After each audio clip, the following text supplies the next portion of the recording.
We're live. Well, hello, Internet, YouTube, Twitch, wherever we might be floating.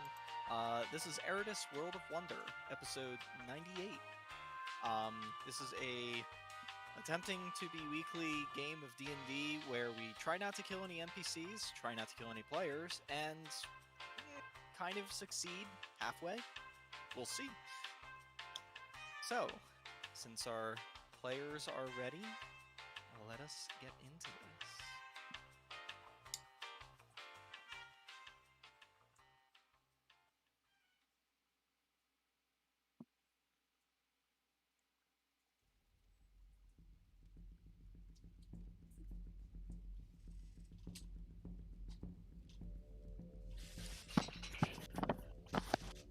So, the last we left our heroes, the Lost Legion.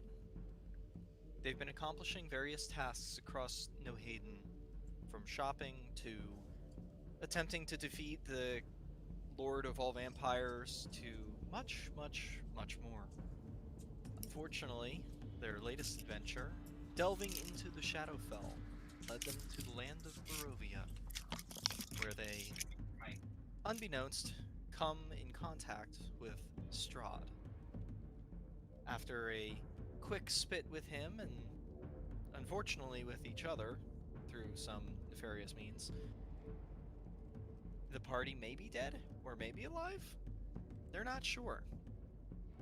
But as they came into the material plane again, the bite marks on Zarus' neck proved otherwise, potentially.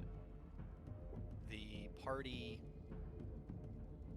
proceeds to perform research over the course of 2 to 3 weeks, and with a week of travel, learning they only have about 2 months before Zarus would completely turn. This leaves them a very short amount of time, and with what little time they have, they sprung into action, finding the closest potential experts on vampirism. After achieving contact with the Raven Queen's Temple in Skorahalt, the capital city of No Hayden, the party sprung into action after a quick bath of blood and other accoutrements being acquired. The party is now just waiting for the accomplishments of a golden statue to withhold this curse. And that's where we leave our heroes. So, to paint the exact picture of where you guys left off, you guys were, of course, shopping till you confused literally every jeweler in the city, requesting nothing but diamonds, uncut or cut, didn't matter. The rest of the party, meaning Zarus, stayed with the first jeweler you managed to find, who is working with his assistants to construct this statuette of you in solid gold. The party has returned, and you all are simply just waiting for this to be accomplished.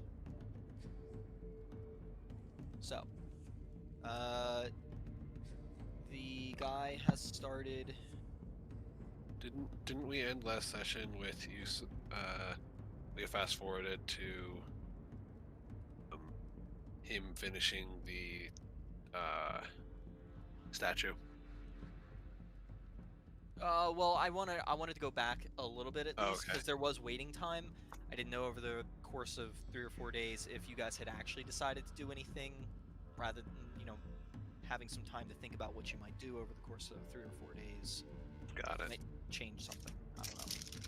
40 hours of work in between them. Essentially, yeah. So, I mean, if there is anything you want to do, great. If not, we can go back to where we were. I know Amaya said that Shao was working on some alchemy. Yes, I need to pull up my alchemy ingredients. 1 sec. Okay, this gives me time to think.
luck with the alchemy ingredients?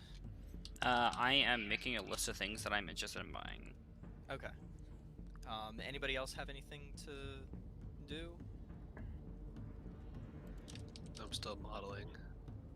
Yeah, Maybe, you're kind of busy throughout the whole thing because you know they need anatomical reference. maybe after we perform the ritual. Okay.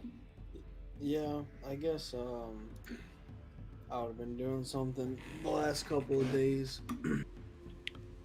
So on the first day, I want to try to just mess around with my new ability, my ancestral ability.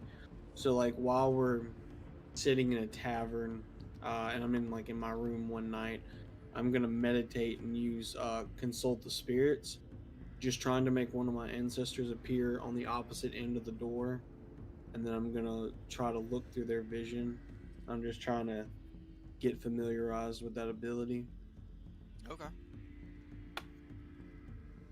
Um, then on the next 2 nights, I probably just would have talked to my ancestors for a little while, and nothing I really want to ask. That's just what I did those days.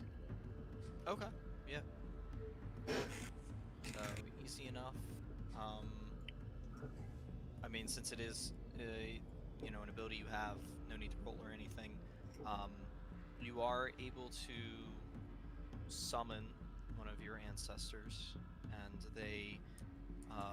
you're able to, um, you know, match their vision as they essentially stand watch in front of your room.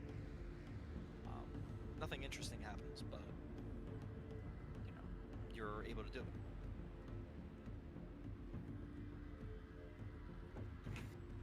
Okay.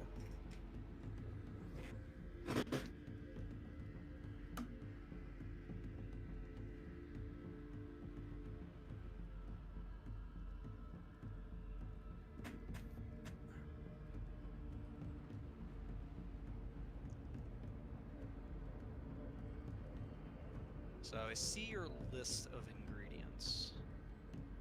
Um, is there a particular order of what you wanted to make, how, or anything? Oh, those are ingredients that I'm interested in buying from like alchemy shops around the town. That you're buying. Got you. Okay, I thought you were working with them. And then I'll make potions from those ingredients once I buy them. Gotcha. Okay. Are you looking for max quantities you can find, or? However many of all of those I can buy, because those are my most used ingredients, so. Okay. For that, I would say roll.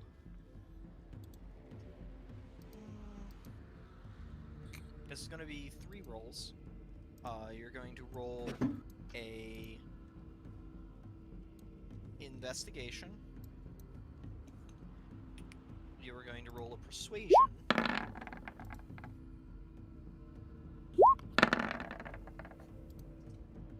And then the third one is going to be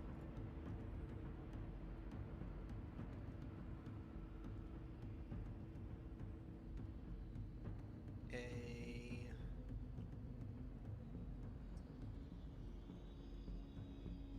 perception.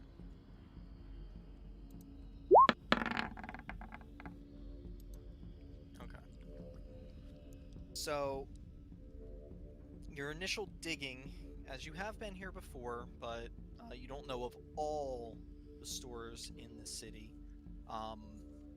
You kind of investigate where everybody is, and you're pretty much not able to find anybody new except for the 2 stores that you've already been to within the city.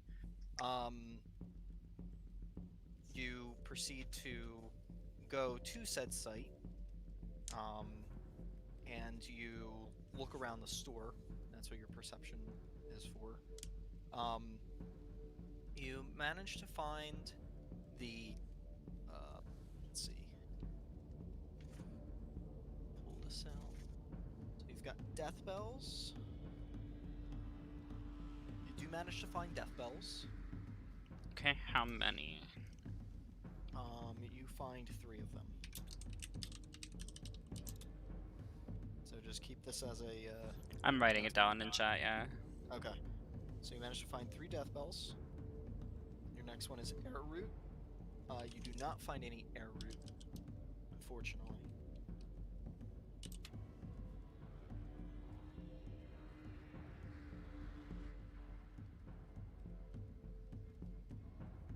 The next one is spider eggs. You do find spider eggs. And you manage to find... you manage to find roughly 4 of them. 4 doses, essentially. Alrighty. The rock warbler egg. You find 2 of them. Imp stool. You find none of them. You find 3 doses of honeycomb. No dartwing. You find 3 doses of blisterwort.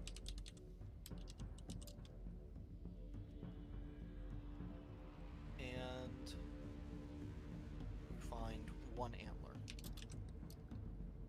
dose. Cool. And how much is all of this going to run me? So, pull out the handy dandy electronic abacus.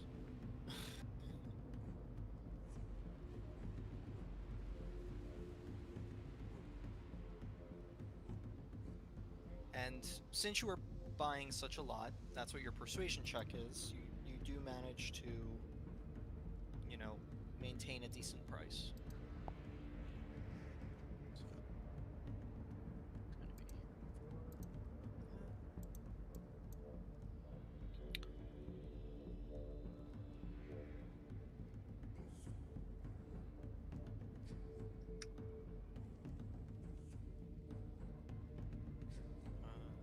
And there are 2 rock warbler eggs.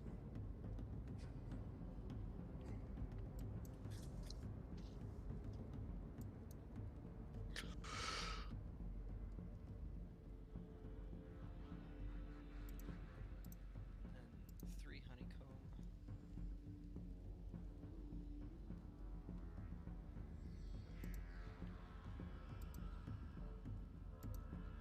And then 3 blisterwort. And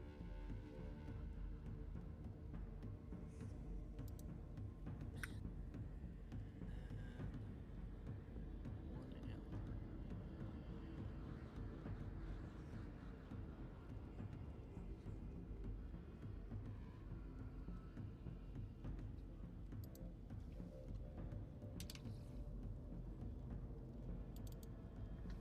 So altogether, that's going to run you 89 gold. Alrighty.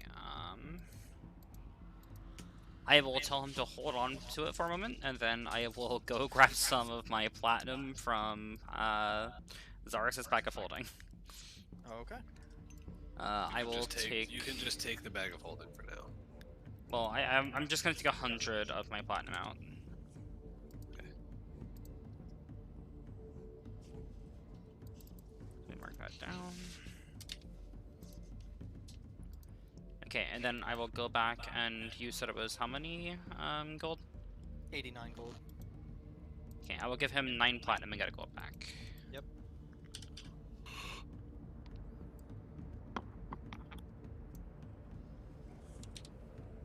So, okay.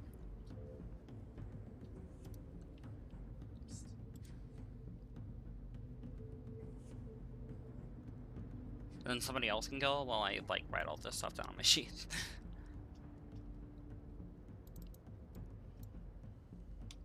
Alivar, you have anything you want to do?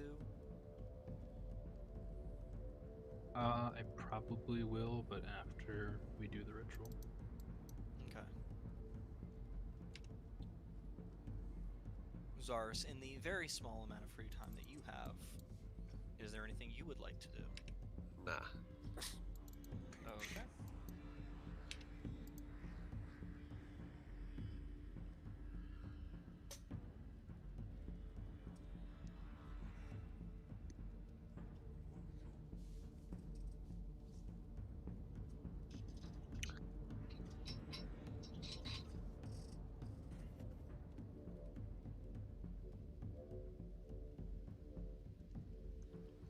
Okay, in that case, I will combine a Death Bell, a Vitriol,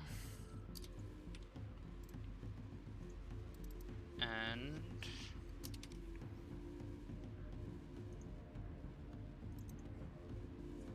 a Pine Thrush Egg to create a Poison of Weakness. Well, Poison of Weakness to poisons. Okay, so what was that? That I'm was the- creating a potion of, like, weakness to poison. No, With I a understand Death that. Bell, a Vitriol, and a Pine Thrush Egg.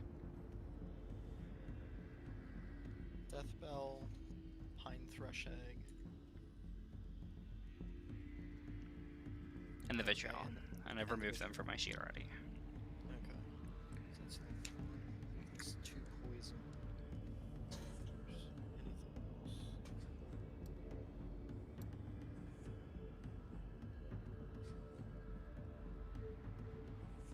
Okay. I need you to make a dexterity check with your alchemy bonus. Oh! Can I cancel it? Well, it's just a 10. No crits on. Oh, that's right. That's right. They're only level 1 ingredients, but we'll still see how it plays out. Yeah. Essentially, you just attempt to craft it, and it just doesn't work. Something about just the method just didn't work. Okay, I'll try it again with same ingredients. Alrighty. Alchemy with Dex.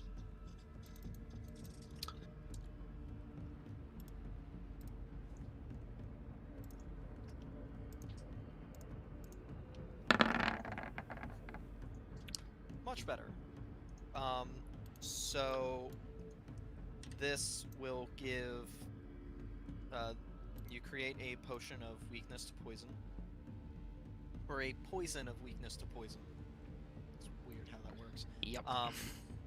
So essentially, any arrows or anything that you would tip, it works like a standard poison. You can dose 3 arrows or your sword or dagger or whatever for 3 uses, or hits that actually manage to hit, and it will give vulnerability to poison for, or any kind of poison damage for the next 30 seconds or 5 rounds.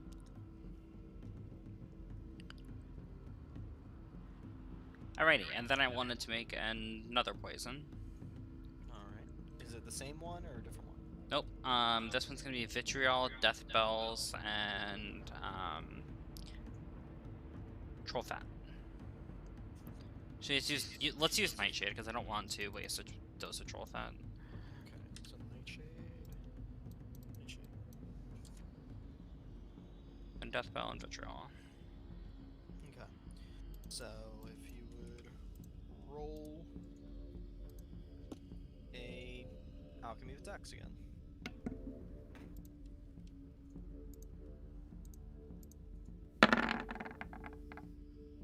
Okay. You just create a simple poison.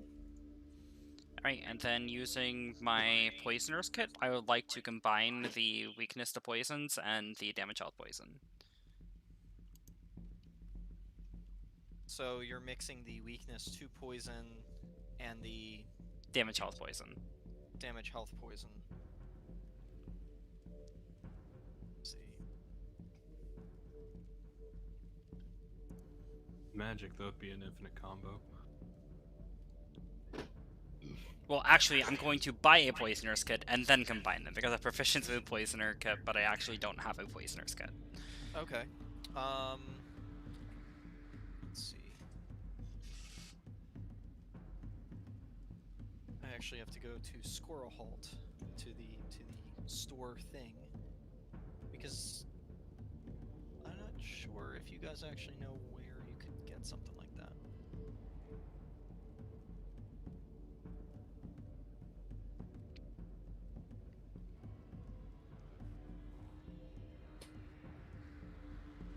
Let's see. mean the general store just doesn't carry poisoning kits? What?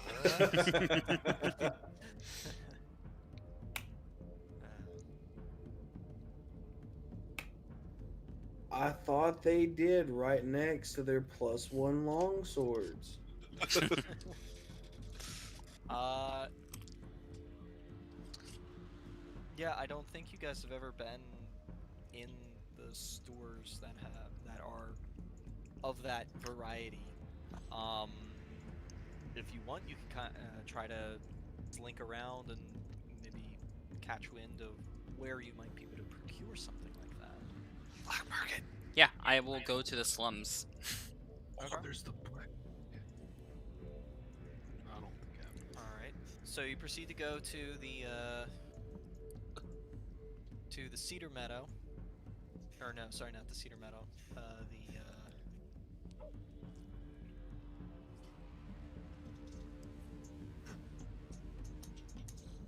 Pretty sure.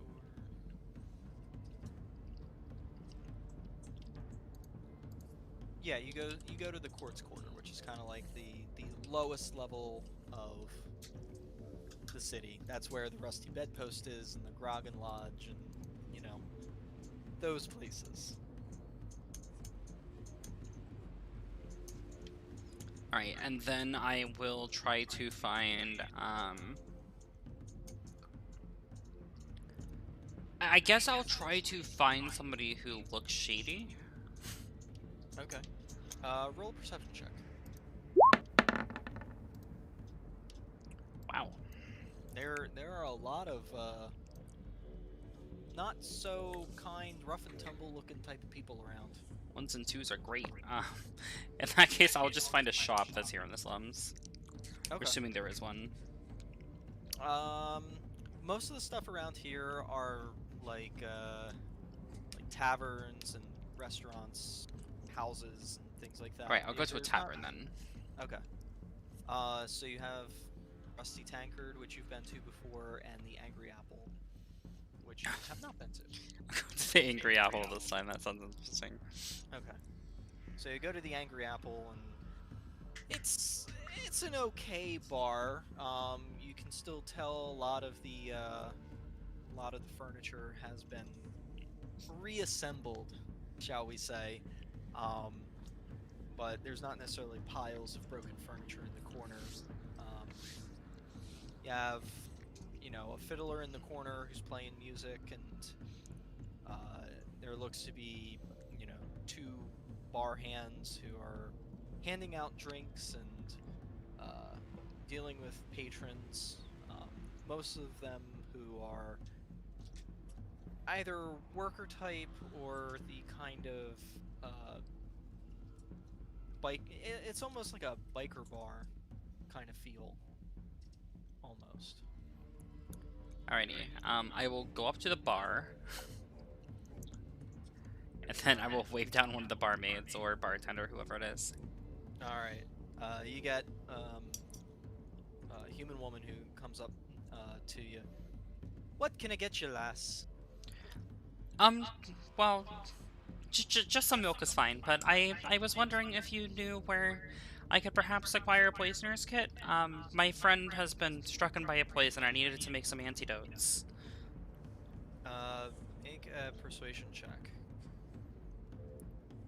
She goes off to the one side. He pulls a jug off the one shelf, comes back with a glass, pours you a glass of milk.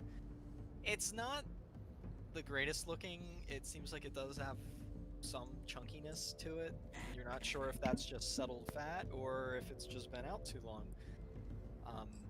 But as she's pouring, she goes, "Hi, you have a friend who's been poisoned, eh? I think I might be able to help you out. Depends on the kind of poison. Whether it's natural or maybe something that's been a little spiced, if you know what I mean." It's a crafted poison. It's not a venom. Ah. Well, I know there might be a few people around here who might be wary to use something like that, but might have to spend a little coin to maybe find out where you could get something. So, I personally don't know anything, but you could ask around and they might be able to help you. Sorry I couldn't be of more help. No problem. Thank you. And I'll put a gold piece on the table for her. And I will leave the chunky milk. Alright. And then I guess I will ask around the bar. Okay. Make another persuasion check. This is how well you can convince people to hold a conversation with you. I was hoping for deception because I'm lying. Unfortunately, everybody you walk up to, you start saying a few words and they're just like, I piss off.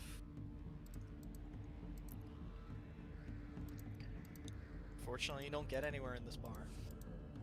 Wonderful. I'll go back to the Rusty Tankard and try the same thing.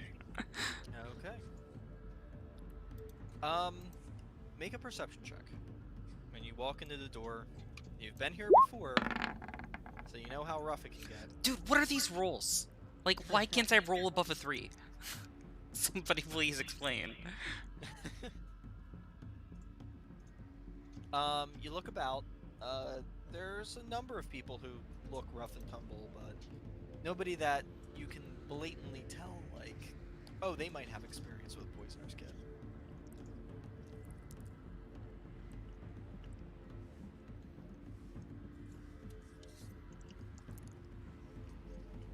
What do you do? I'll walk up to one of the rough and tumble characters and spew the same story. Okay. Roll a persuasion check. Dude, I'm supposed to be good at these. I'm so pissed right now. What the fuck is going on? Yeah, that's rough. That's rough. Oi, lass, could you piss off? I'm trying to have me drink. My friend, he's really sick. I was hoping that you would know something. I told you to piss off.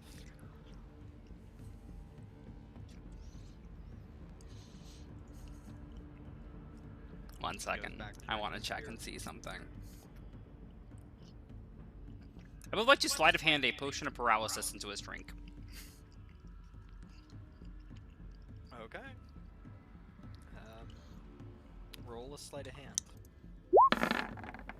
You know, I shouldn't have done that with how fucking... Whatever. That's painful. You haven't rolled above a 12. Dude, like, if look, all my rolls have been below 10. Like, all of them have been below They 10. have- Okay. I've had one roll above 10, and that was the alchemy. That was the 21 on the alchemy. Well, the guy's blind with an eye patch on his right side. Well, it's a 13. It's not that bad. The dice was low, but... As you go to kind of turn away, you kind of throw your cloak and pop the cork and try to hit the cup as you kind of turn, and you miss the cup, and he grabs your wrist and spins you around. Oi! What the fuck was that? I'm not quite sure what you mean. Oh, you mean this vial in your hand? And he kind of like lifts your wrist up in between you. There's a little vial in your hand. I'd Doesn't like to mean try to anything. hide the vial. So you're gonna try to pull your arm away? Like, No, I'm just- gonna try to, like, drop the vial down into, like, my sleeve or something. Okay. Before he can, like, pull up my arm. That's gonna be another sleight of hand check. It's just how dexterous. Dude, fuck this game. So as you try to do that, the sudden jerking movement of him pulling on your arm, the vial actually drops and breaks and shatters on the ground. Two other patrons look over in your direction.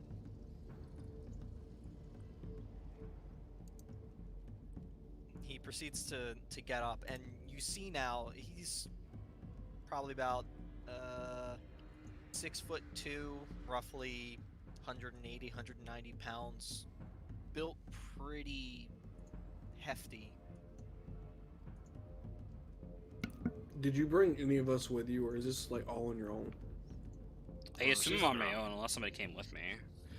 I mean, I feel like it's too late to say anything now. Yeah, Yeah, no, I would she's have been on her own. assumed she's been on her own. It's okay. She'll come out of it on top, just like I did when I did a 1v6 bar brawl, If she and starts no running one in fucking the, hit me. she starts running in the streets, I want to roll percentile die though, just in case. So as he stands up, the other two patrons who kind of look in your direction, like kind of confused, see the shattering of the vial on the ground, and him holding your wrist. The one's looking really confused, and he proceeds to say to you, "You'll want to try that again, lass. You don't take kindly to your kind in this parts." My kind. Aye! Those who like to misdirect and do things that might injure other people. It was a simple relaxer. I figured that since you were so uptight and didn't want to talk to me, you could use something to relax. And kind of pushes you away and shoves your wrist. One of the other two patrons, kind of smaller, lankier man, probably about 5'6", probably like maybe 130, 140 pounds, probably mid-20s, puts down his tankard and goes, "Hey, was she trying to poison you or something?" And the guy reckons over to him, "Hey, I think the lass was." I'm not sure where you got that impression simply by a vial dropping on the floor. He yanked me so hard, it very possibly could have just come out of my bag. Why you would assume that somebody's trying to poison somebody simply because somebody grabbed a woman by the arm is beyond me. Roll a deception check.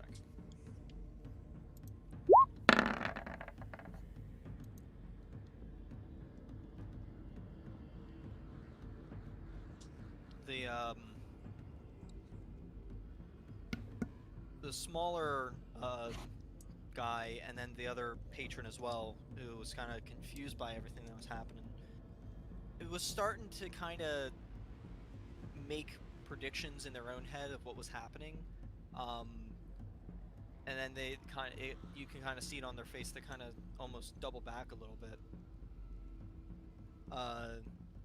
The other one that was starting to speak, the smaller gentleman, looks to you and then says, "Hey, well then if it's a simple misunderstanding, so he doesn't do anything, I would just recommend just leaving then." That was the plan, if you would release me. Well, he has released you. Like, he let go of you and kind of pushed you. Okay, I will bend down and grab the now empty vial and then leave. Well, it's shattered at this point. Like, Oh, there's no okay, way to that's pass fine. everything. It's not like I don't have 60 of them.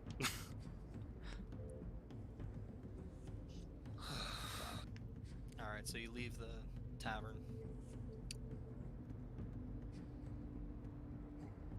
Anywhere else you want to try? Well, seeing how my rolls have been absolutely shit, no, I'm good. Okay.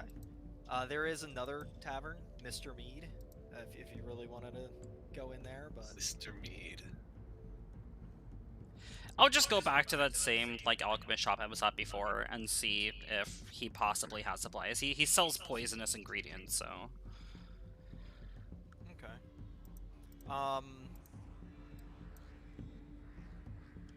Roll a persuasion check.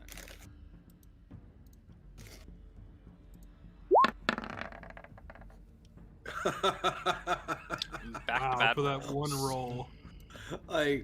who did you piss off? Absolutely no one. Someone at Discount roll 20. Cheerios. Someone just sitting in a roll 20 office just goes, that one right there.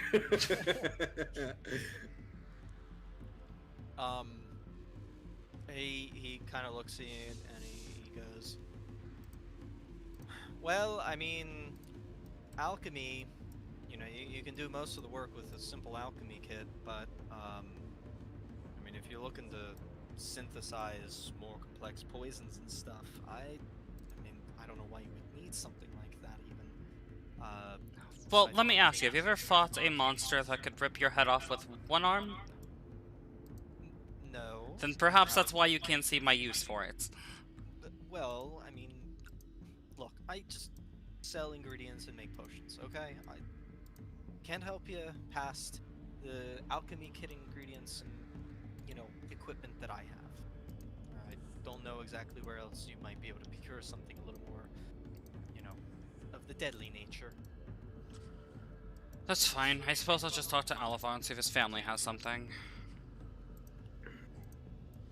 Thank you. Alright, you proceed to walk out and go back to your group.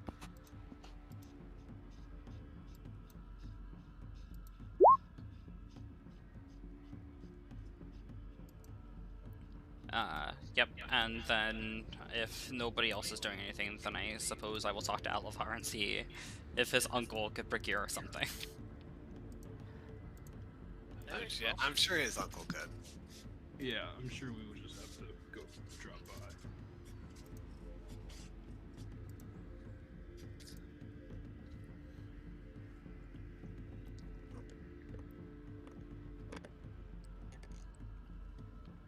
So is anybody else doing anything while we're waiting?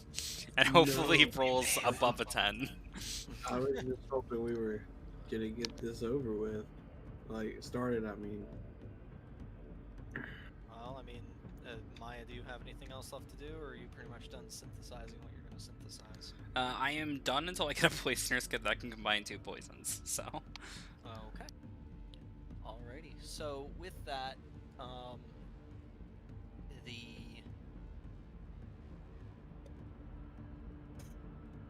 statue is complete over the next 4 days.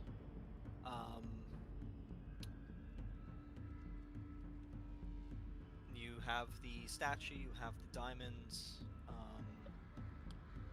Alavar, in talking with the matrons, you know, the ritual room seems to have been prepared. Other than that, you all are pretty much ready to go.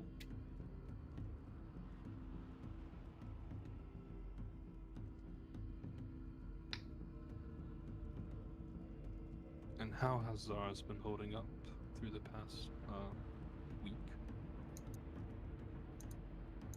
So, I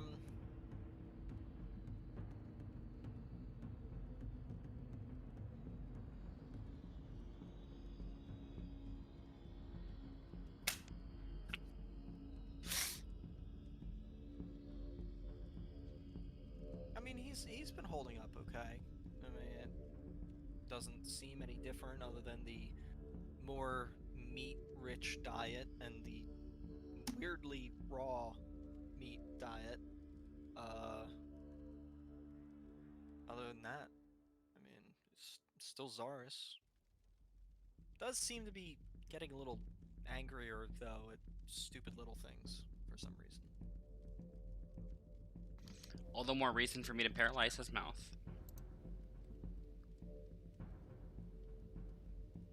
Zaris?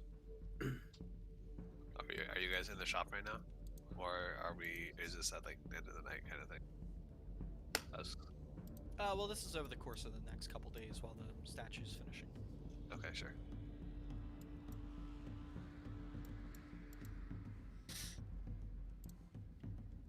Okay, sure, but...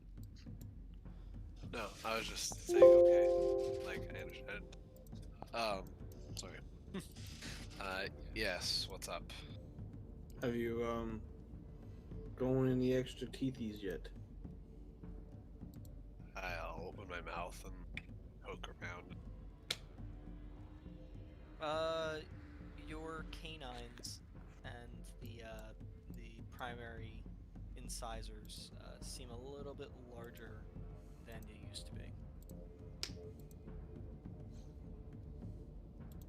Oh, that is not good.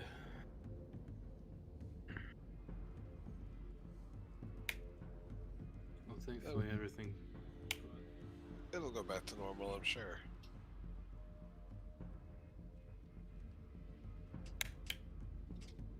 will be ready for tomorrow. Just have to hope the ritual goes well.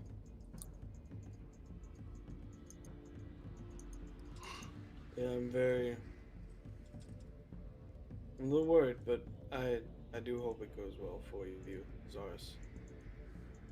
I'll be fine. Hopefully you survive.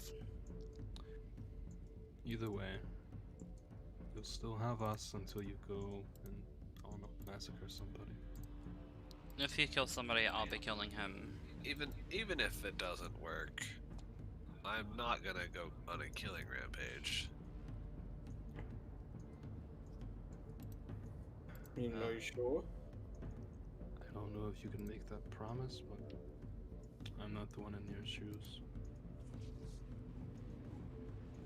No matter what happens, I'll still have your back for as long as I can, but if you end up hurting people, please understand that it's not me trying to be hurtful to you.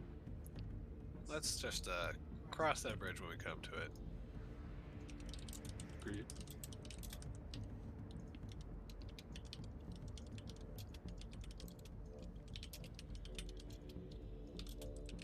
Alright. So you all go to bed the night before the ritual.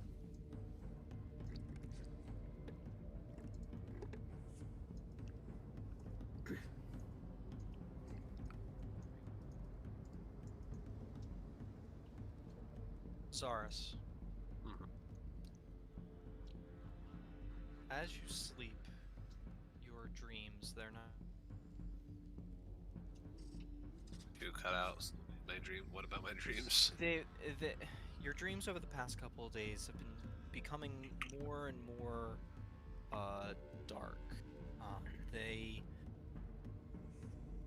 have been kind of driving towards imagery of the Shadowfell and darkness and ravens, the concept of fate being a string and you just a little dot moving along, and these paths, it all has you kind of shaken to your core, especially the thought of way back when, not even thinking the gods were a real thing, and then yet there you are, essentially standing in front of the goddess of death and fate.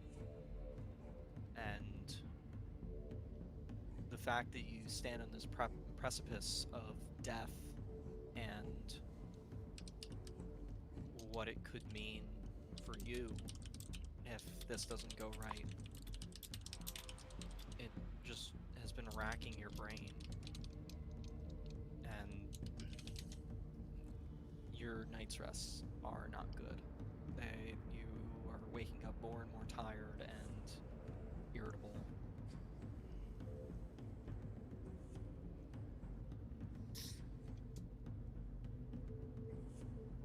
But nonetheless, you all wake up with no issues necessarily on the day that the ritual is supposed to be performed.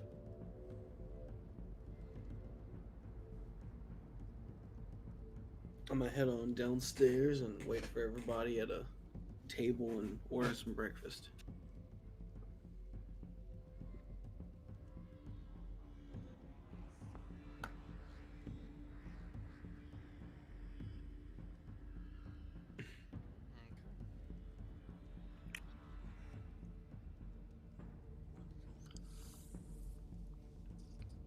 I guess I would be downstairs a bit later. Alright. And I'll make my way down as well.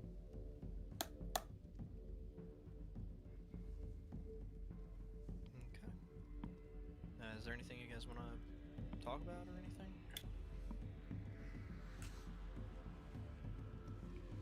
anything? Lovely weather, Elevar. I wanna head downstairs, like all cloaked up, covered as much as much as possible, head to toe, just like kind of so that my even the stray ray of sunlight doesn't really hit me. Okay. And I'll go down and quietly ask the bartender for just a raw piece of steak, and I'll, toss him 2 gold pieces, not to say anything. Okay. He gets you the steak, but doesn't necessarily say anything because you're paying good money. Just kind of whatever. People are weird. And then I'll go find the darkest corner of the tavern and start eating it.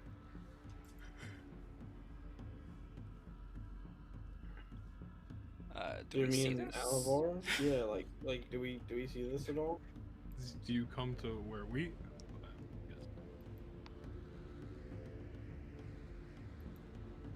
I'm trying to be as inconspicuous as possible, so I guess should I roll stealth? Or yeah, either stealth or sleight of hand, whichever you prefer. and I guess it would be against their passive perceptions unless they're like keeping an eye out for me. Yes. I would notice Well, him. I have a you're- passive perception of 15. Yeah. You're hidden to me.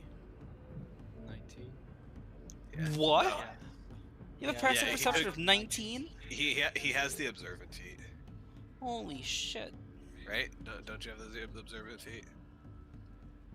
No. I No. do not. How is your... Yeah, I I have mine 19 with then. them. He's got a 5 Yeah. on wisdom. 5 in wisdom. And then are you Oh, proficient in yep. perception, huh? Yeah. Yeah. Okay. So God damn. Shao and Alvar, you guys notice this. Shao, do you think it's best that we wait till nightfall?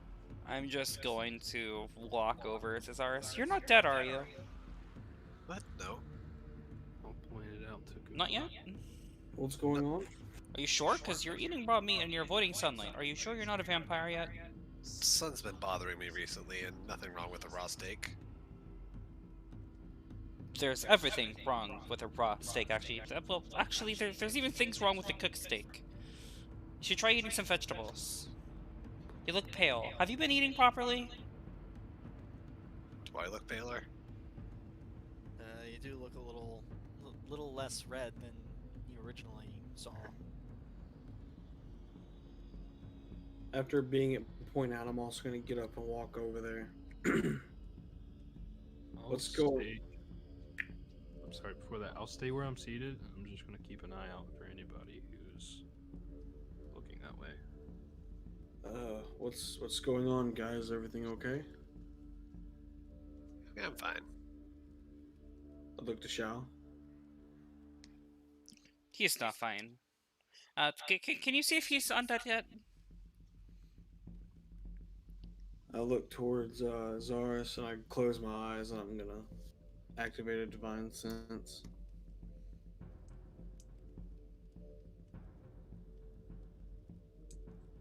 I mean, he's still got that same glow of, undead on him, and it's a little bit stronger than it was before. But he's not an undead. He's not Not fully. completely undead. I looked at Shao. He's still living, but the smell. I looked at Zaris. The smell is growing quite heavy. Look, can you guys just believe me when I say I'm okay? Like, come on, guys. I'm gonna get cured of this, whatever it is, today. Only if you want to be. Do you truly want to be cured? I'm just working with what I got. Answer me. Yeah. You truly want to be cured. Why wouldn't I? You have no desire to remain the way that you are. No. Why all the questions? Come on. Zaris, I'm sorry to treat you like a patient here. That's not what I'm trying to do here. It's just I want to be able to help you while I still can. So please understand that's the concern here. We're just worried about your safety.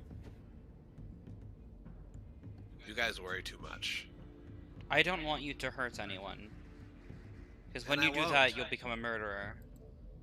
I haven't heard anyone that hasn't deserved it. If you say so.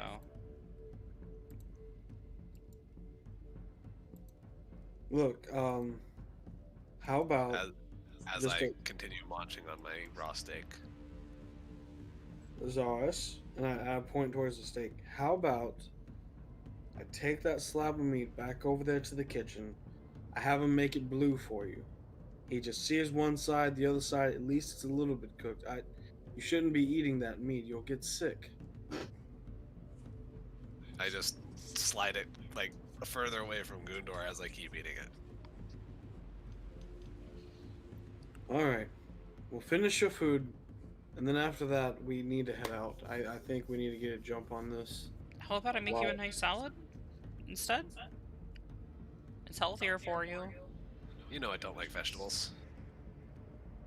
Well, it doesn't matter if you don't like vegetables. You're once a child, you still have to eat them. I'm gonna go back and tell Alivar what's going on, or what I would told him. Okay. Xiao's just going to stand there scolding him as he like munches on his steak.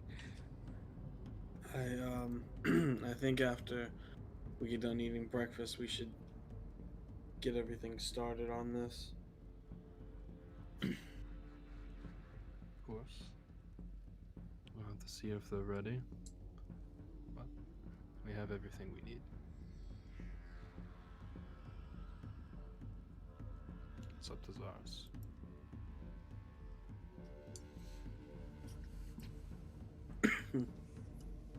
I'm just concerned, Alivar. I won't think differently of him if he does stay the way he is, but I am worried that he will hurt people.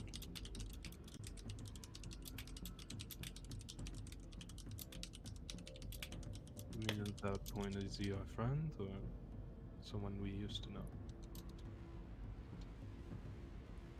I don't know. Part of me says that he is now my family, and no matter what happens to him, I should help protect him. But I'm trying to take the oath, and that side of me is telling me I should do what's right for all else in the realm. I'm really conflicted.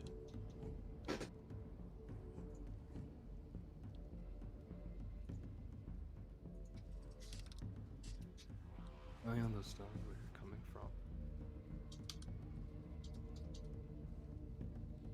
I'd be lying if I said I could give you a right answer, but for the time being, there's no point in worrying about things we can't control. Alright. We'll leave it up to fate. And with that being said, I'd just start, like, vacuuming the rest of my meal into my mouth to try to hurry up. Xiao comes back with like a huff and like puffed cheeks. You won't listen to anything I say. With food in my mouth, I just look at her. You almost ready? I've been ready. I'm not sure what you mean by what? Like, you ready to leave the place? I'm almost done eating. Oh. Yeah, I'm good to go. You should probably eat slower. It's better for your digestive system.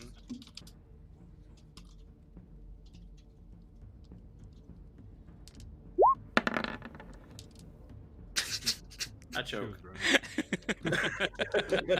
I step away from the table as fast as possible.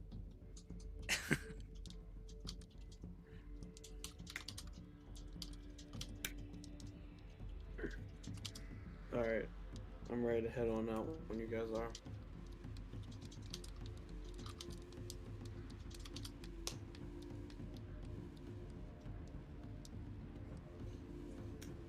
Well, let's grab Zaros and drag him along.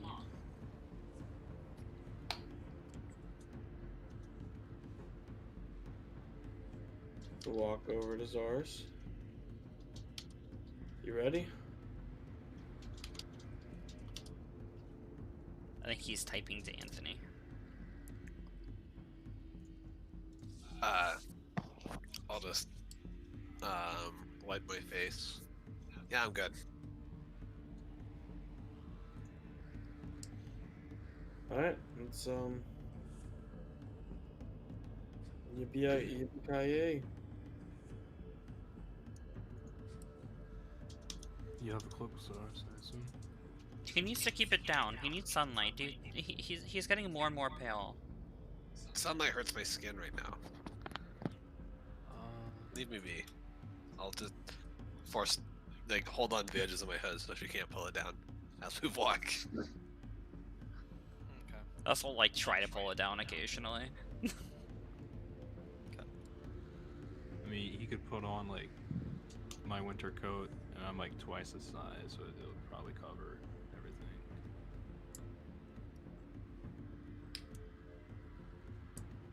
Anywho.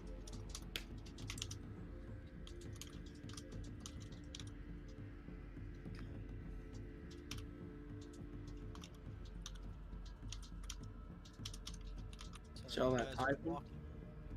He's gonna attack one of us. I wonder who it's gonna be. Who's the juiciest snack, you or me?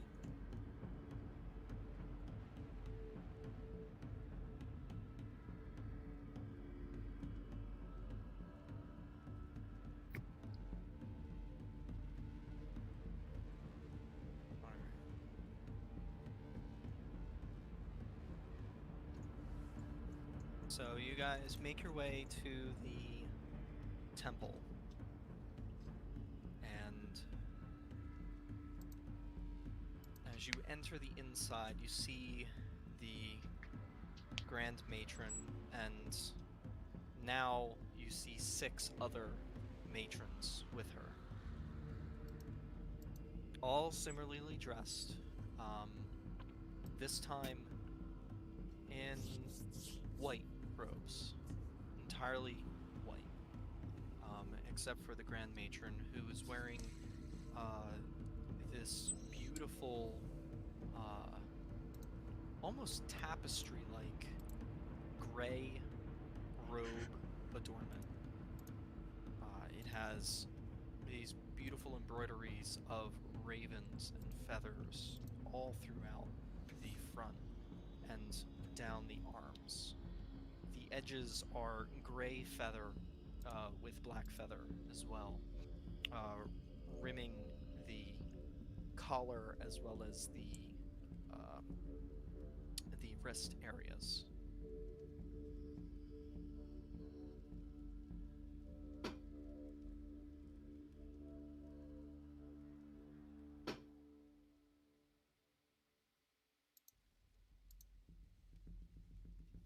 You guys walk in and walk up to them.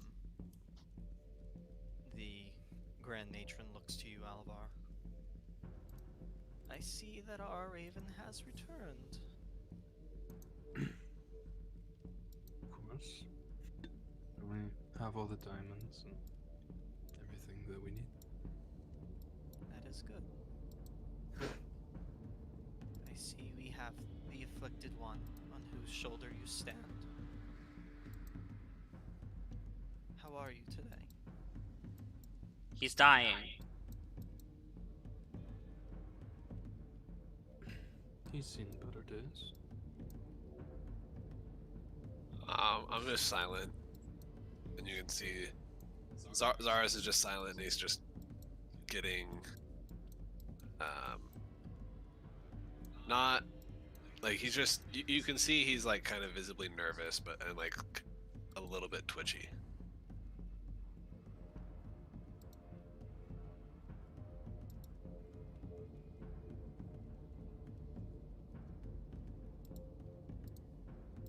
Or not So- twitchy, fidgety is the right word. Okay. Well, if you are all ready and you have the necessary materials, please come with us. I looked We at will- Alivar. You did turn in dust already, right? Doesn't it need to be dust, or is it still?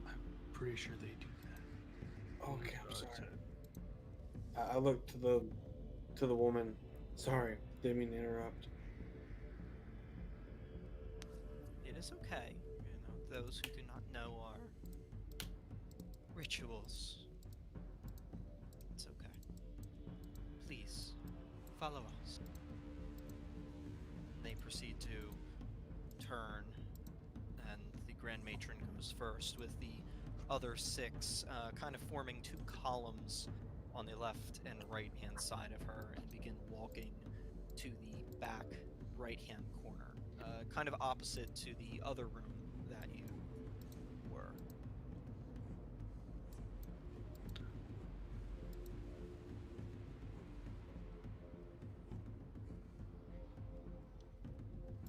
Do you follow along, or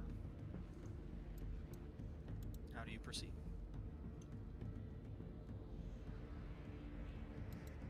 We definitely follow her.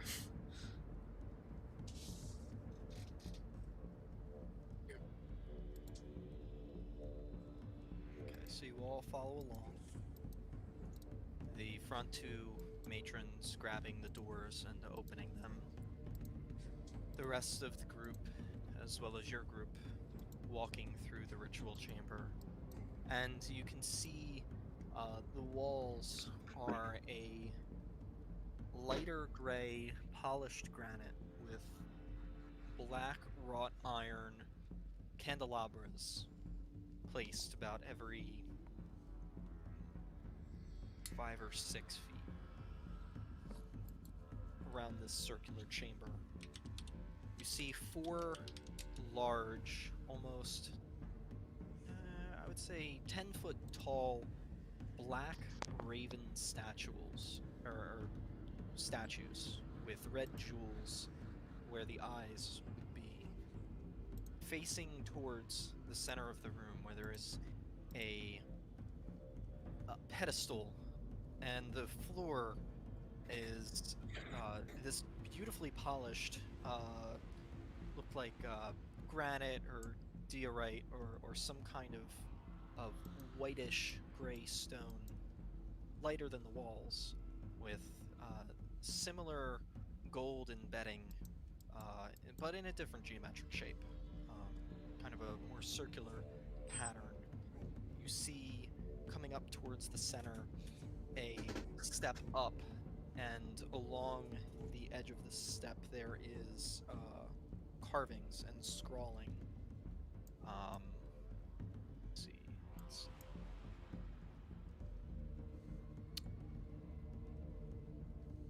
Alabar, you would know what this, or who knows Elvish? Me and Joe. Yeah, no. I'm simple. I How know you common remember and this? verbal. I've seen it so many times, ma. I So know everybody's languages. the So- two of you can tell that this is a Elvish scrolling along this step, and Alabar, you know this as one of the most basic prayers. Essentially, if you're to make a comparison, it's like the Hail Mary in Catholicism, and it's just scrawled along the edge of this step up towards the central stone table.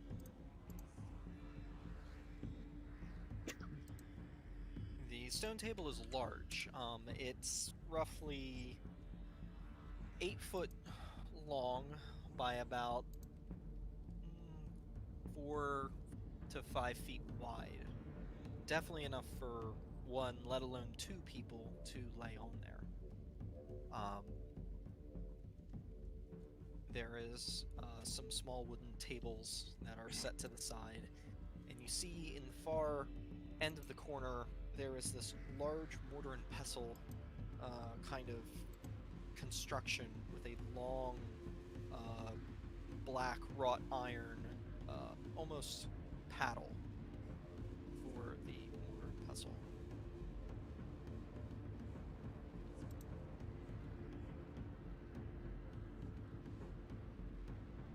The Grand Matron takes a position at what seems to be most likely the head of the table. The other matrons seem to spread out and take up different positions. Two of them take up position at the mortar and pestle. The other four seemingly creating almost like a funnel in the direction towards the table from where you're standing.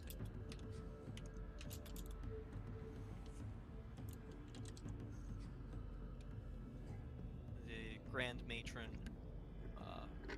looks to your group.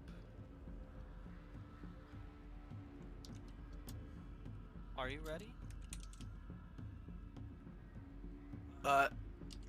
Not yet. Do you have a bathroom here? Yeah. It's down out in the main room, to the right. She kind of like looks confused a little bit at her other matrons, who also look a little bit confused. And I'll go to the bathroom to Okay. prepare myself. Okay. This is gonna be a bit weird, but I want to follow him. Okay. Are you trying to make it known that he's being followed, or? I will be stealthy about it. Okay, roll a stealth check.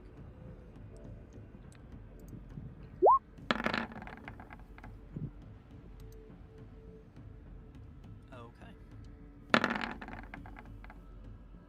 I don't know where the fuck you went. Yeah, you guys see Zaris dash out, and then Alabar, you kind of like look off to your right where Shao is standing, and she's just gone. What the Well, Gundor on the table. Yeah. We're ready. You think maybe after a minute, maybe one more of us should go down there just to make sure everything's all right? Honestly, should probably go now. Okay. All right. Well. Yeah, let's go now. All right. We'll be right back. Wait. Do you and think it's gentlemen. too much? Like if he really is just going to the bathroom. Then how about you stand at the door right there, and then I go down and I'll go check. All right. Ladies and gentlemen of the room, we'll be right back. Thank you for your time. Poof out Luna and just flies off with one. I'm gonna go down where they were going. I'm gonna be a good distance behind them, but I'm gonna go that way. Okay. So as you're exiting, you see Zaris actually turning, or not turning the corner, but you see Shao turning the corner, kind of slinking about. I'll be careful to not get too close to her. Okay. So Zaris, you end up in the washroom, and you do your business, and you go up to the sink, the wash tub.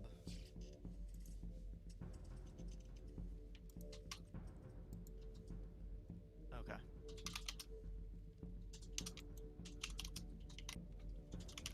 So you get up to the sink.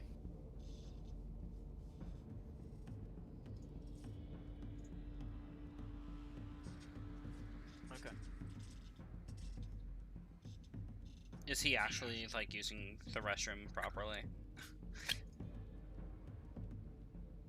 You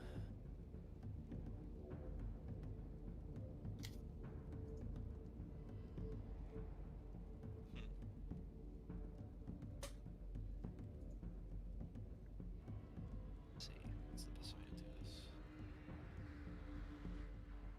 We'll do this.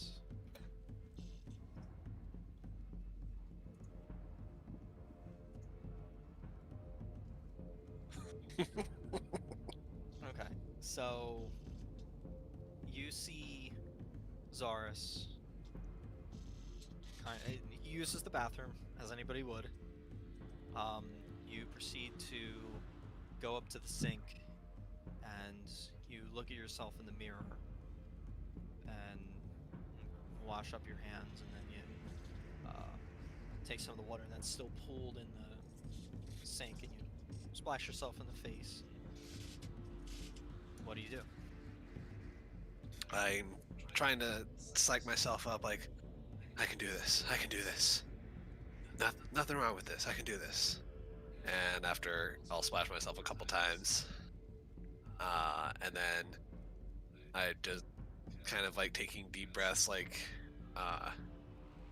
almost kind of having a panic attack, like I can't do this, and I'll cast greater invisibility on myself. Okay.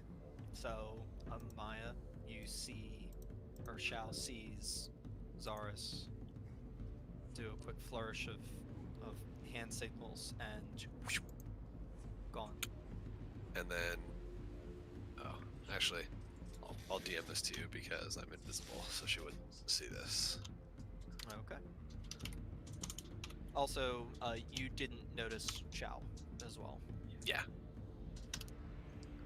Why is he going invisible? If he didn't notice me.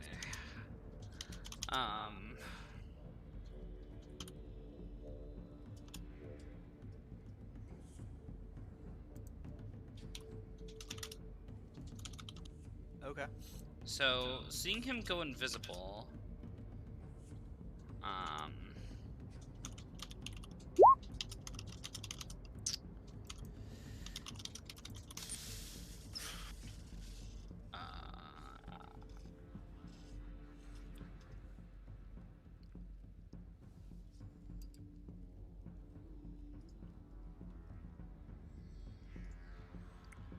what do I have that I can use? Let's see what little spells.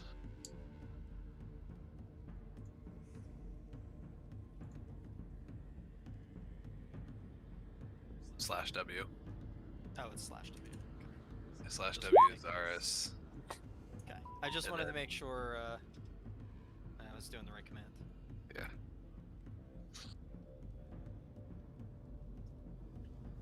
I will take my water skin and I will create a puddle of water, like leading out of the exit of the bathroom. Okay.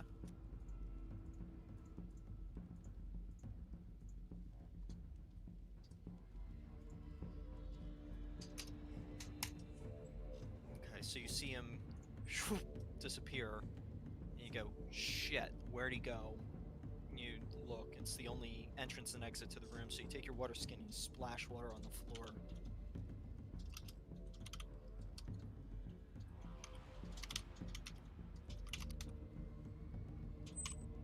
Okay.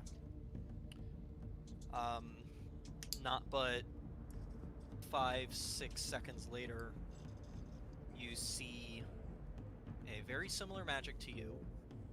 A sudden flash of purplish pink energy that just swirls in a single spot and then just disappears. What you know as Zaris's dimension door.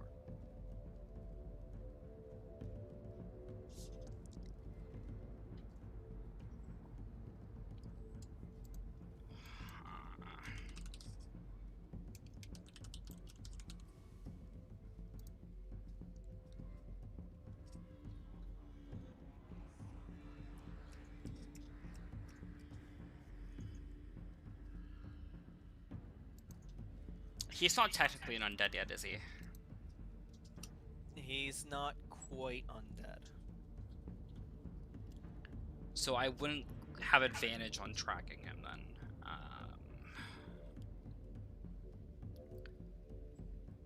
I would say you'd get a plus, but not advantage. So with how far he is in the process, I would say you'd get a +3.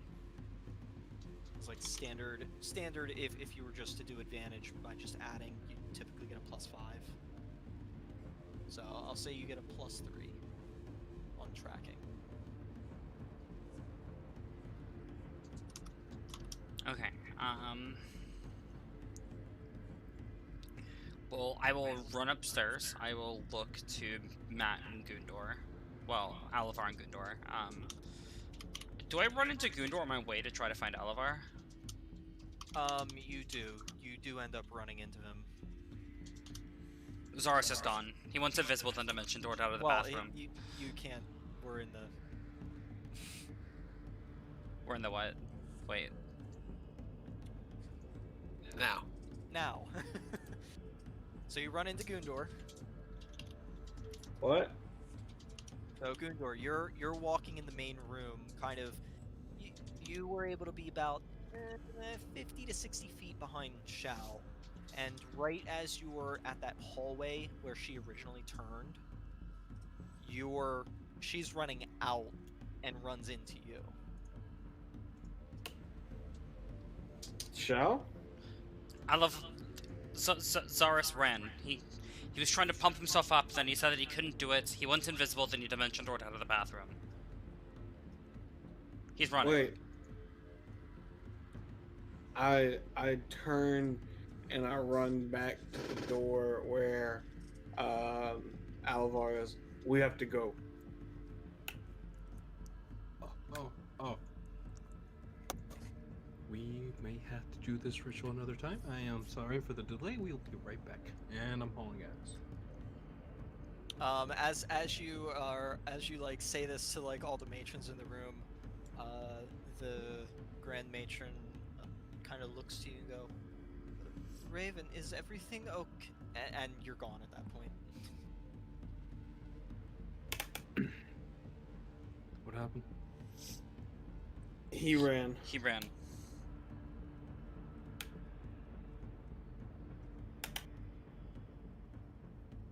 Okay. What was that sound? He dimensioned. What sound?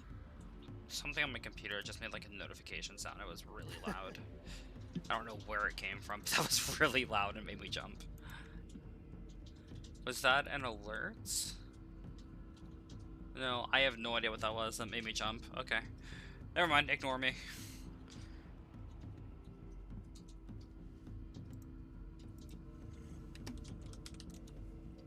Did he say anything? He was trying to psych himself up. He was trying to pump himself up. He was like, I can do this, I can do this, I can do this.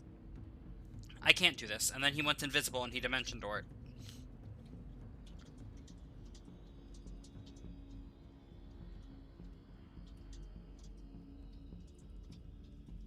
I have no idea where he went. Well, how far can that spell go? 6? I mean, enough to climb a tree. How tall is that tree? 600 feet, 1,000 feet? Like, what? How far can... do either of you know how far he can travel? Probably a few hundred feet. Okay. Well, based off of before when we were climbing the tree, it felt pretty far.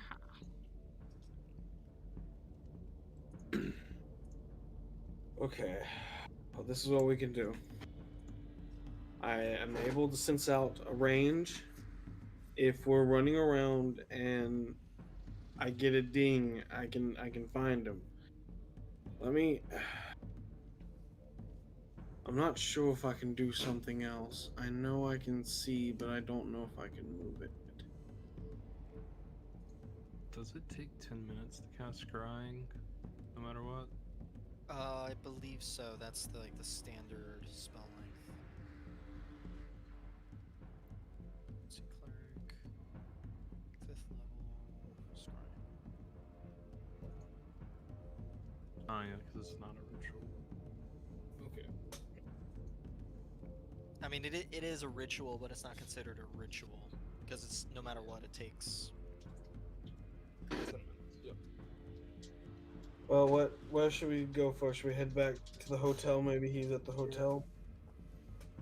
Yeah, let's try the hotel, and we can go from there.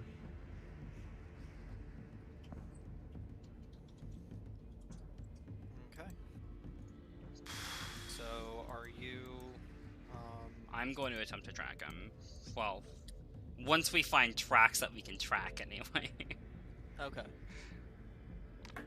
So from there, because I've got two different games going on right now. Hang on a second.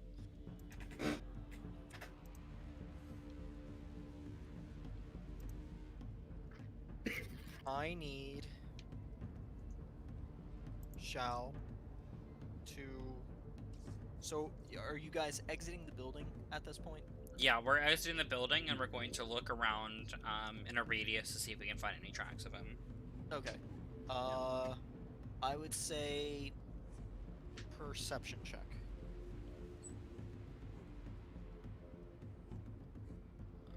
Is this going to be a group check or just me? Yeah, this is a group check. It has a group DC. You said perception. Yep.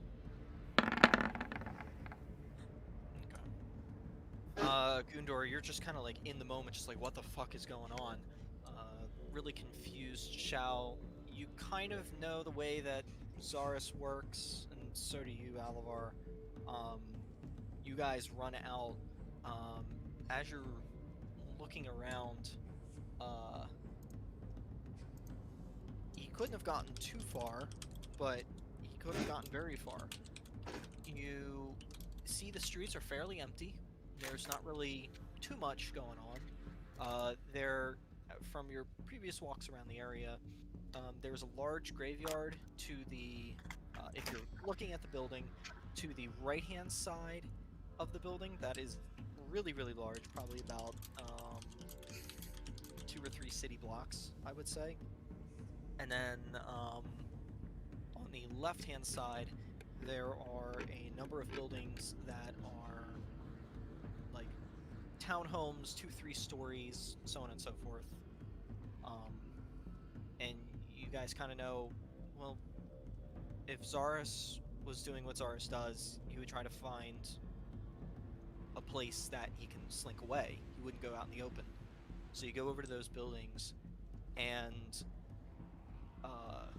Shao, you kind of, from here, kind of get lost, like, well, he could be anywhere across these buildings. And Alivar, you just so happen to see in the whatchamacallit, in the alleyway right next to you. Let's see, I just want to make sure I'm looking this up correct.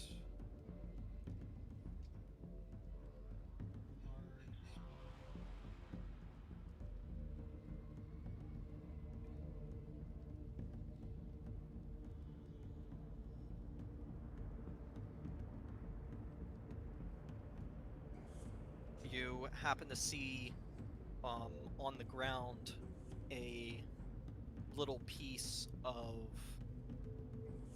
like hard gum, like rubber. And you go, wait a second, that's weird. You go over and you pick it up, and it's an eyelash in a piece of Arabic gum.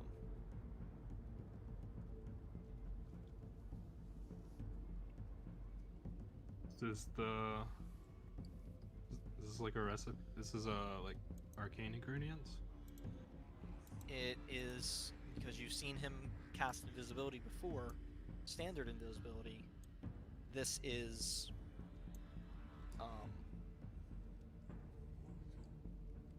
this is the spell casting piece that is needed to make that spell. Oh yeah, I have that ring. Yeah, I will go ahead at that point. Use the ring of truce. Okay. Which just lets me cast the spell once. Yep. so I know what it looks like. True Seeing is a what level spell? It is a 6th level. Yeah, 6th level. True Seeing. So it is active for 1 hour.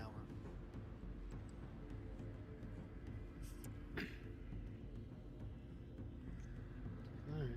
Well, he's gone invisible. And we have an hour to find out. And, from what I can tell, he went down this alleyway, Shao. If we want to see if we can find some tracks. Yeah, I will begin attempting to track him. Okay, roll a survival check. And I would say because you're tracking, you'd get your +3 bonus as we talked about. 15, because I roll shit tonight. Alright. So you proceed to dive into full hunter mode, trying to figure out where Zaris could be going, and you proceed to start looking into every corner. You find a footprint here and there in some of the muddy sections, and you're following and you're following. It's not so hard to follow because you know how Zaris works when he's invisible. If he knows he's not seen, he doesn't necessarily try to be too quiet, at least when nobody's around. So it's fairly easy to follow these footprints as they're fairly deep in the dirt.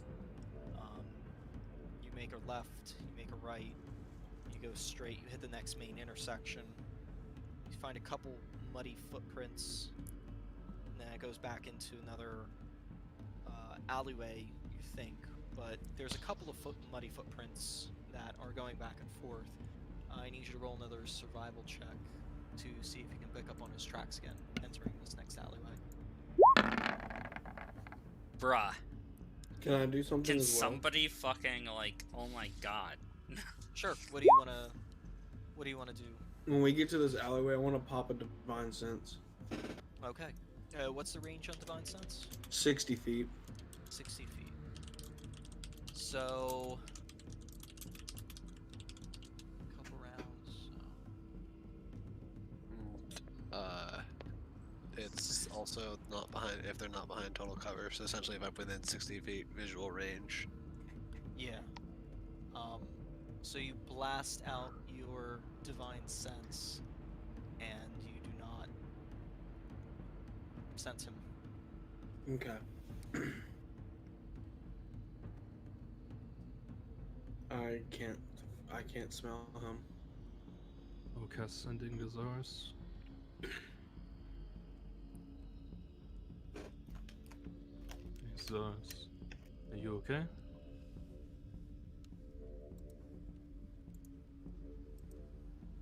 I understand if you don't want to tell us where you are, but we just want to be there for you and help any way we can. That's all I'm gonna say. Okay. You have the option to respond if you want to. You don't have to. Yeah, no, Zaris does not give a response. Okay. Alright. He didn't respond to me. Probably don't blame him. Shit.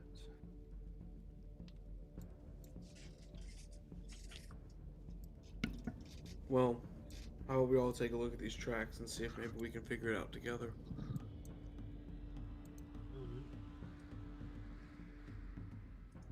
If that doesn't work, I can get a scribe about some time. Can I try to look at the tracks?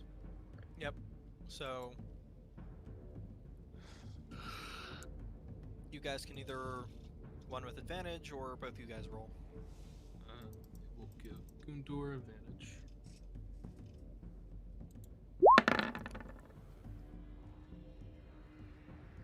Alright.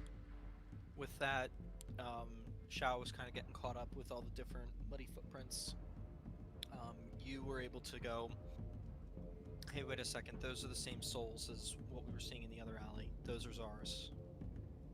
And with that, Shao is able to lock on again, and you all are able to carry on into the next alleyway.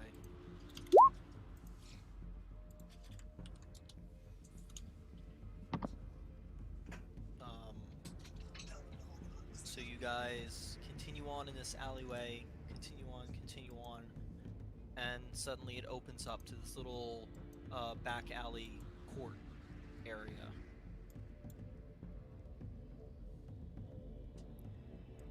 There's 4 or 5 different ways that it could have gone. You notice a small water well, as well as a few crates in the one corner, and then there seems to be a stack of barrels with about half of the barrels actually broken down. Probably used for firewood or something. Is this like a dead end, or does it like lead out to other directions? There's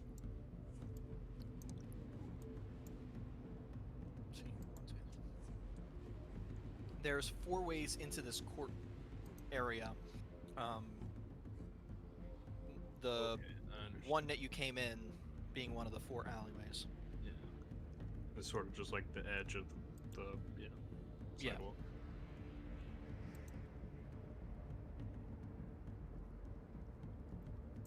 Are we still on this tracks?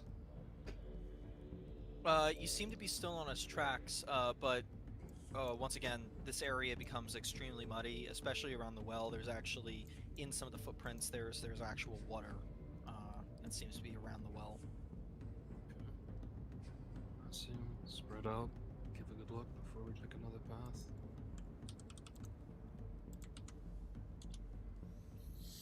I will go check Drop the while look. you. In the well, I guess? I don't know. Why not?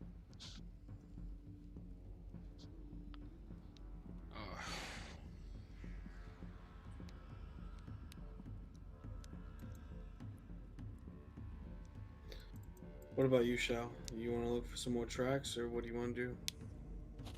Do you say that they ended at a well? Yeah, so it's kind of like this court area where it's super muddy. In the center, there's a well, and then there's some crates on the one side, some broken down barrels on the other side. You said it was muddy. Do we see like footprints, like, or any mud, like, on the well, indicating that somebody went down it?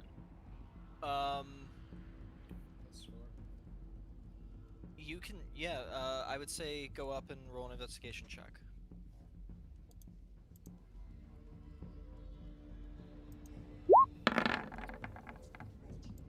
Okay. As you go up to the well, nothing really stands out. It doesn't seem like there's anything there indicating somebody actually jumping into the well. And you look down into it, and you just see the bucket at the bottom with the water. I don't think that he went down the well. We can keep looking.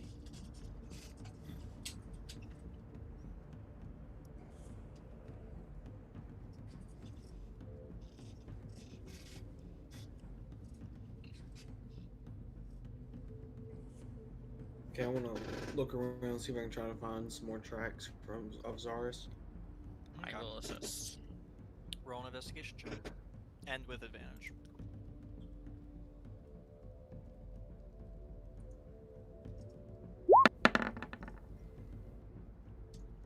Okay. Thought this would be another survival check.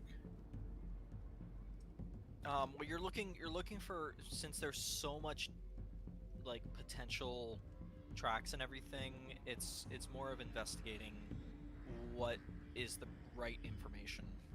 Okay. Quality information. You're sorting what is there. You kind of look about, and you don't necessarily see tracks that are indicative of him or directionality. I mean, there's probably, if you counted, 9 or 10 different people's worth of tracks, and there's even some horse cart, some animal tracks in there as well.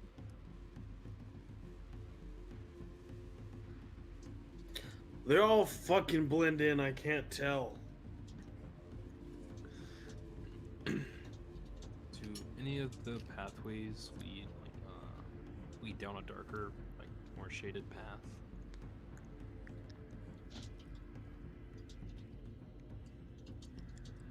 Make a perception check.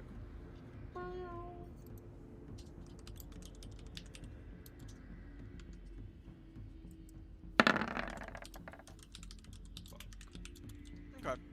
I mean, it wasn't a really high DC. You do see most of the building here are two-story. The one alleyway to the right of the direction that you came from. The buildings there are 3- and 4-story tall, and you can see the alleyway back there is fairly dark. Even though it's wider, the sun is blocked out by the taller buildings. And Amaya, one must have it prepared. Are they not But rituals? yes. No. I can cast scrying, but that takes 10 minutes. I mean, he already has such a big fucking lead on us. Honestly, there's nothing stopping him from dimensioning the door 3 or 4 times in a row. I know how much magic he has. Alright. Well, I guess I'm gonna go sit on the well and cast scrying. Okay. If that's okay with everybody. Yeah.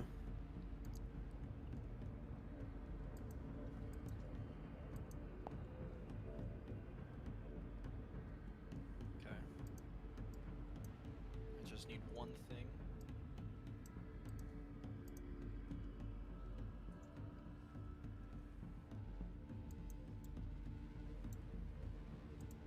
Okay. So the 10 minutes go by, and you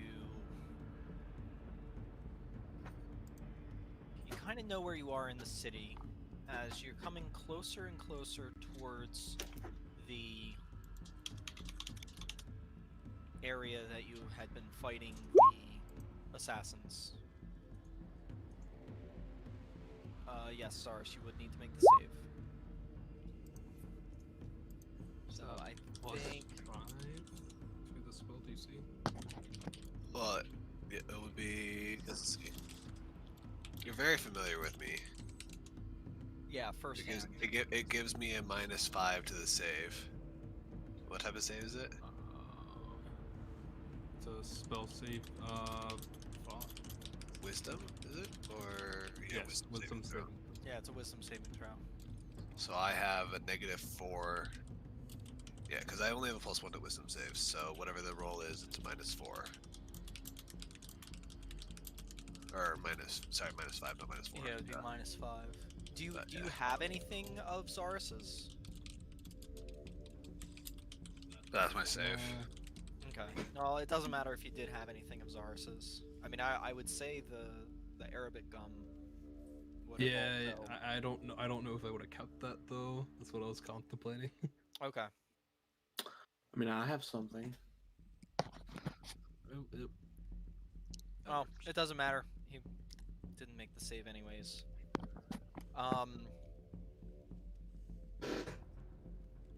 As you proceed to go and cast Scry, the spell finishes, you look into your crystal ball. Your vision is focused as if you were a flying bird, and you're flying and swirling through the streets, and suddenly you run into a wall, and it's dark, and it stays dark, and you appear where there's little to no light, but you hear movement.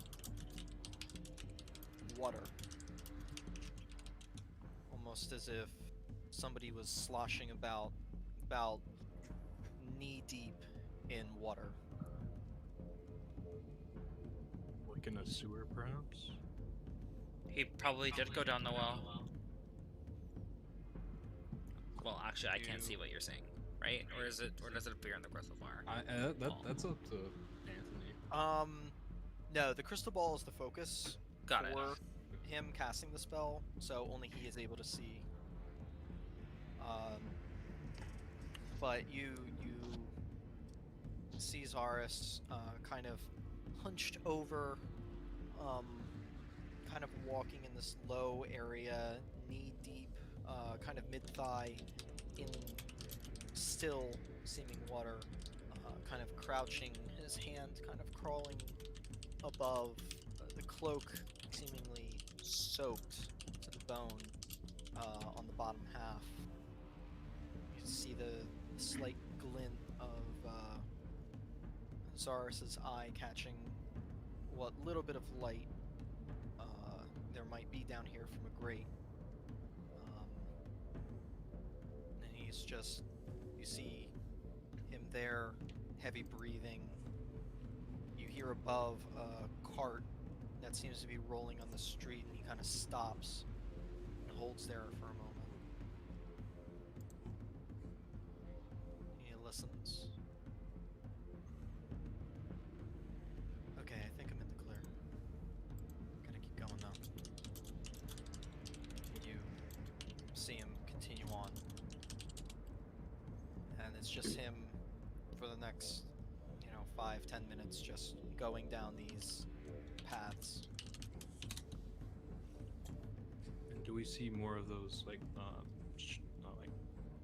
beams of light like through the grates? There are some. There's, 2 or 3 that are really close, and then you don't see one for a while, and then there's one, and then you don't see anything. There for a moment, you do see he comes up to a 4-way intersection where there is a set of steps and an iron bar door to the left-hand side of him. But other than that, it's mainly just the tunnels. Towards the end, you see it's like within the last minute to 30 seconds of the spell. You see the area in front of him drop off, and he kind of looks down, looks back, and then he jumps down, and as you follow him, he splashes under the water. And then at that point is when the vision cuts out.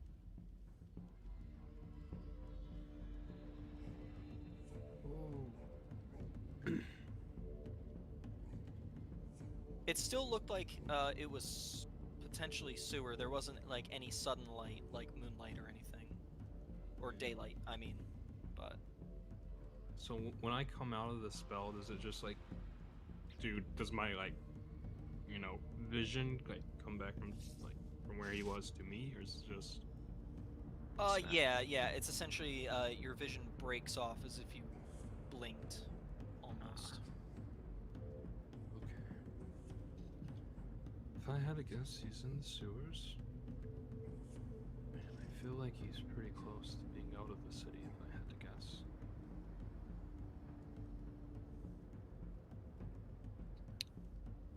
Does that seem accurate to how far he traveled? If I could guess. Potentially, you're not sure. Okay. So from where we came out and lost his tracks, do we see any sewer sewer crates for us to try to maybe go into the sewers from where we are?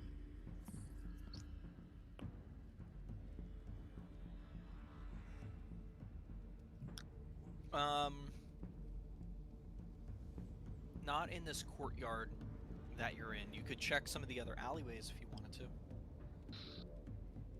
Yeah, that's what we're gonna have to do.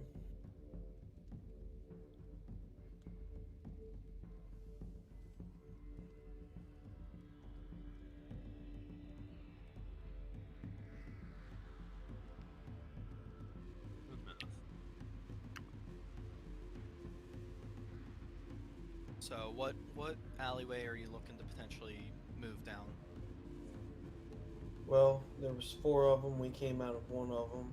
I looked at Shao and I looked at Alavar. How about we all take one, and then when we find, I don't know a way for us to contact each other really, except for yelling. I'm the only one with means to do so. Well, let's see if we can find any indication of where he went first. Yep. Can So I we look for try, anything like on the wall or maybe even some like indents in the mud on the ground of like where there have been footsteps recently? So there's a lot of footprints that have been around. Unfortunately, footprints aren't going to be able to help you out anymore as you've already looked into it. You can maybe try to look for something else. Oh, sorry, are we not in the well right now? I thought we went into the well. No, he didn't go into the well. No. So that darker alleyway, does it have a sewage drain? I mean, Do you want to go down the alleyway and inspect it? yes. Okay. Make a, I guess, perception check would be good for this one.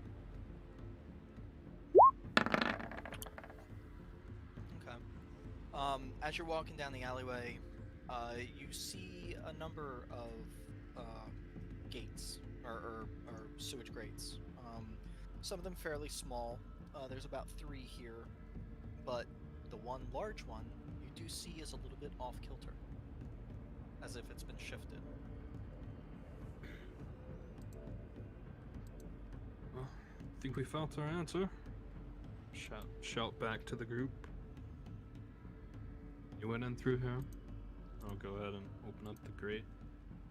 Okay. The smell of stagnant water and plant rot meets your nose. Whew.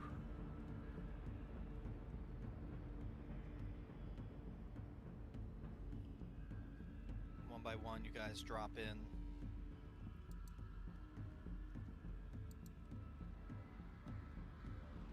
See, it's roughly 5 foot wide, semicircular in shape.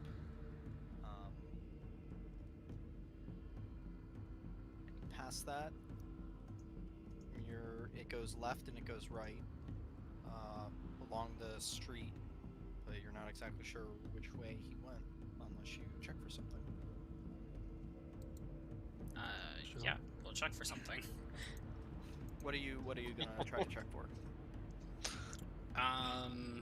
Well, since we're in a sewer, I assume that there would be like dust or grime or something.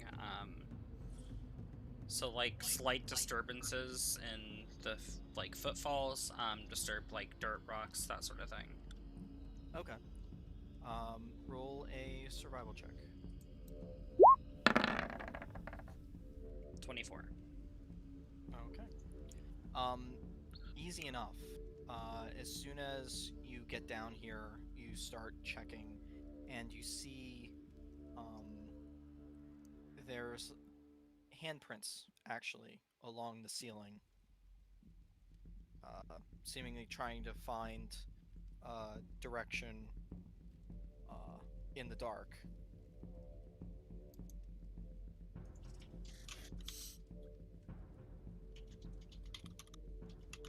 Just want to check one thing. Pretty sure it's going to be correct, but I just want to make sure. Yep.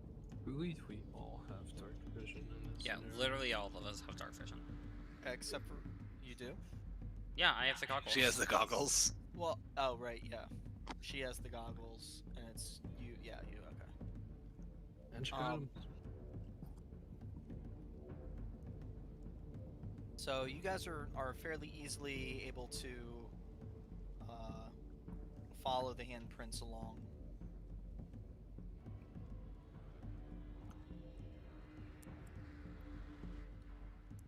Whether or not they're his handprints, you're not sure, but it seems like he probably is the only one that's been down here. So you follow along and you keep following him. I will Roughly. cast Pass Without a Trace on us so we can be more stealthy. Okay. So if you guys are all looking to stealthily make your way down there, roll a stealth check. Stealth Unfortunately, run. Alavar at disadvantage. But everybody gets a +10 because pass without a trace. Yep, and a plus 10. 28. Ah, 12. So 12, 28, and 21. 21. Okay. Can I just say that was a 2 again?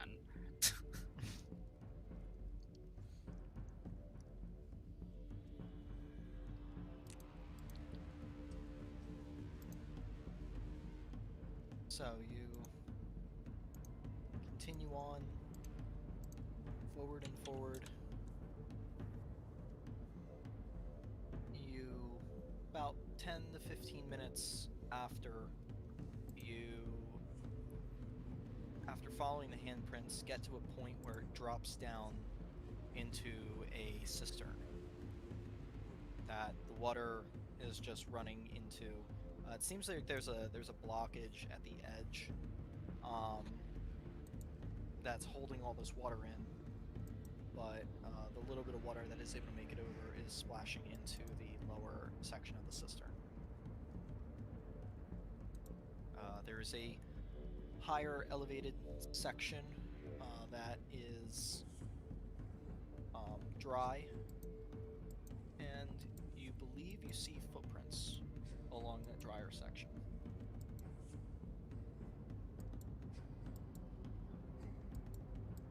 Do remember this part in the scryings.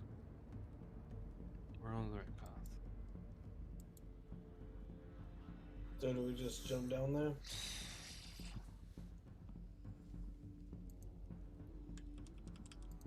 I suppose. I'm not thrilled about it. Oh, come on. Our friend might be needing us, and I'll just jump first. Okay. You splash down into the cistern. It's not pleasant at all. It is a wretched, putrid smell, and it's everywhere now. You come up out of the water, and you manage to pick yourself up onto that higher area as you're dripping.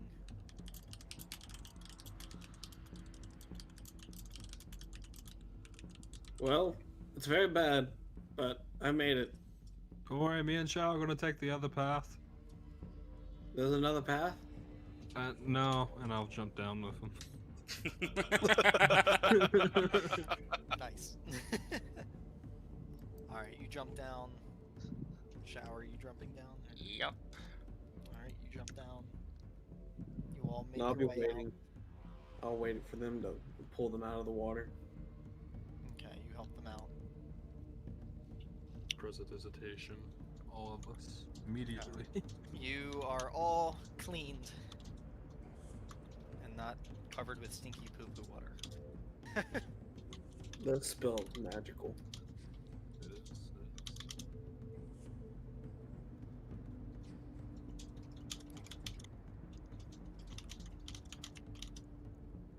Oh no, we just gotta look for the smell. That's how we find Zara.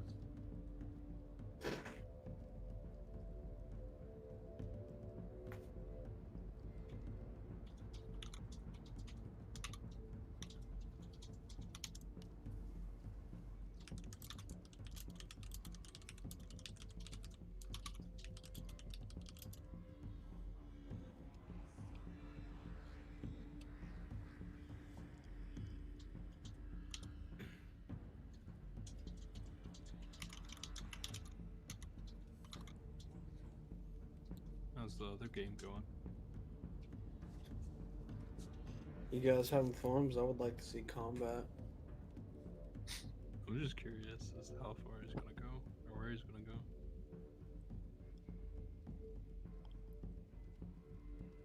I think he found a way to get this to episode 99 and 100.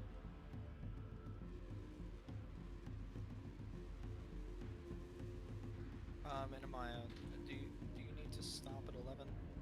Yeah, I'm already getting pretty tired, so. Okay.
Alrighty. Alrighty.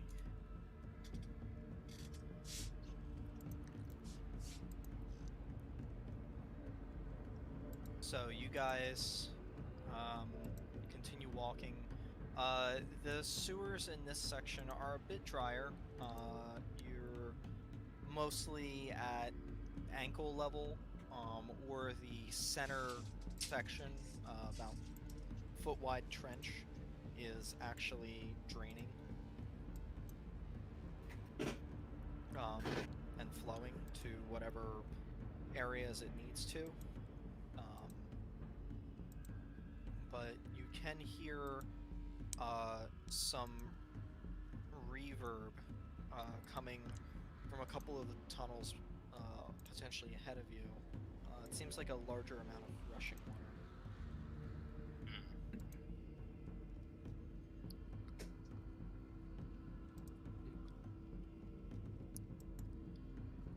And like the last part of the scrying spell, I saw Zarash like jump into the like further down rushing water, right?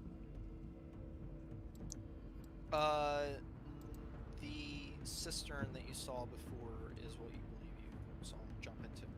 Ah, gotcha. Yeah.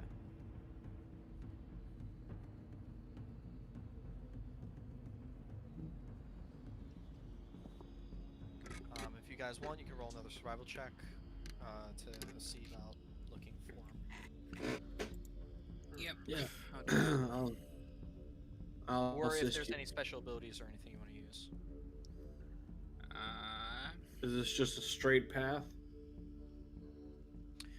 It's a straight path, but there does seem to be some branches with water running into this most likely main branch, that he could have potentially gone up. Who knows? I doubt the divine sense would even yeah, divine sense wouldn't matter here. So yeah.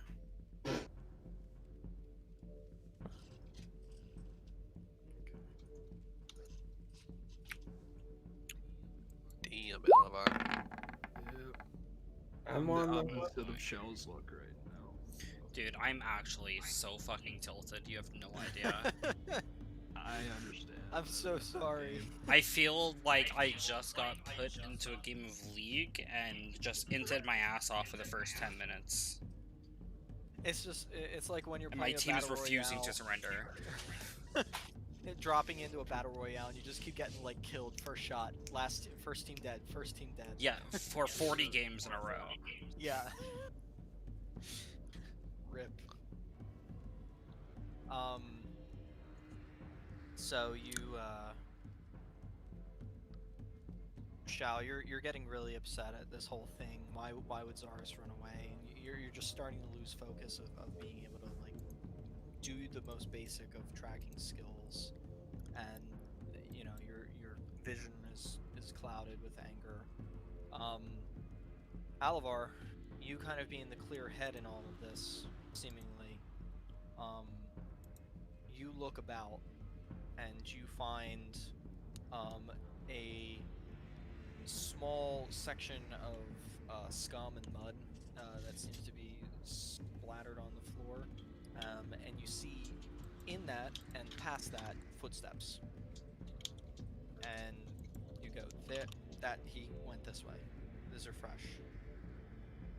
You go further, further, further. Roughly about an hour and a half of following these footsteps through the various passageways, you make your way to a large sewer duct. This large sewer duct, it seems to, the one that you're in seems to steepen really quickly, and seems to sheer drop off into this much larger 15-foot wide tube. You guys go down there and you look both ways, and it seems to go in two directions. But yeah. Unlike the other tubes where there were one or two grates, this one seems to have no light in it whatsoever.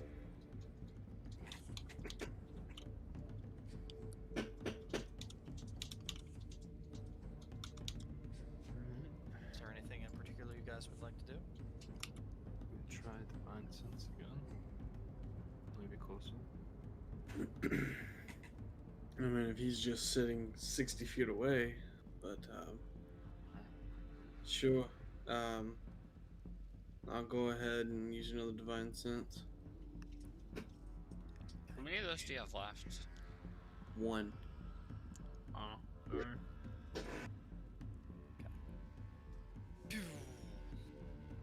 You try to get the scent, get the vision, and you don't see Zaris anywhere within 60 feet. I can't see him.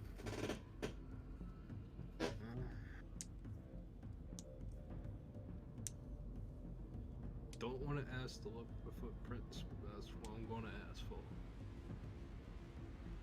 I'll help you with those. Alright, so roll with advantage. Footprints, smudges on the wall. It's investigation. Mm-hmm. Or yeah, investigation. Ah. So, down here, you don't seem to find any footprints, which is weird because he was mainly staying to the drier sections up top. He wasn't really walking down the center, but this lower area, the trough is about 5 feet wide, and you can't seem to find anything. The one thing you do notice is all the water that's coming down from all of these other tunnels. It seems to be running to the right from the direction that you came. And all the water seems to be going in that right-hand direction.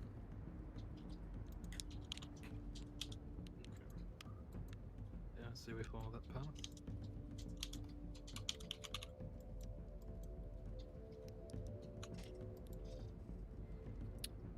We can give it a shot.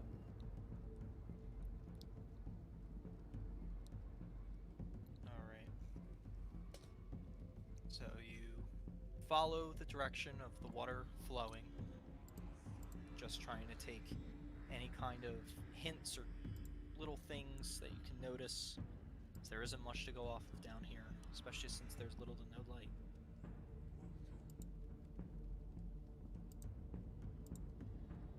I just want to make sure that Zaris is giving me his directions, what he wants. Oh, the last thing I told you is I do that Okay. until I either they find me or I, pass out.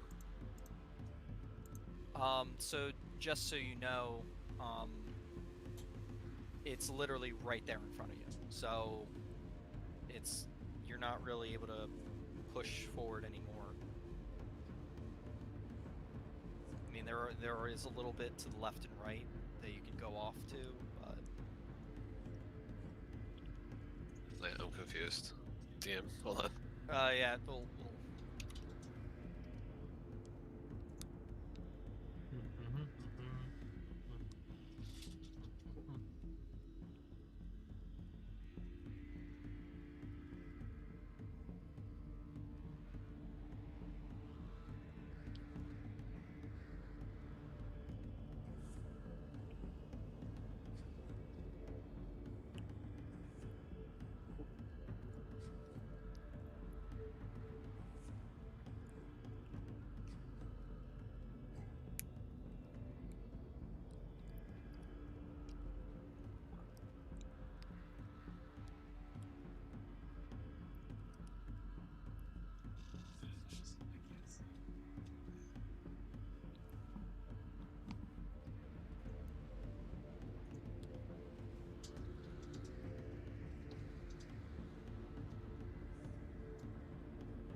about another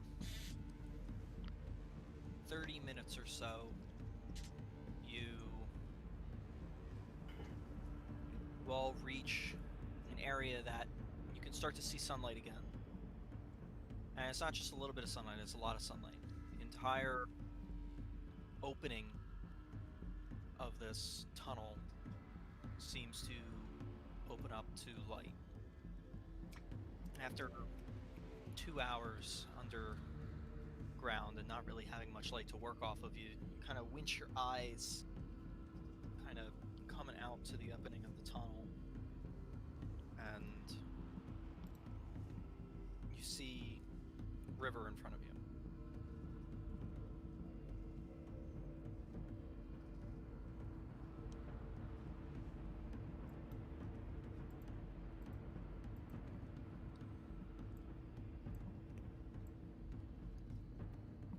There's a little bit of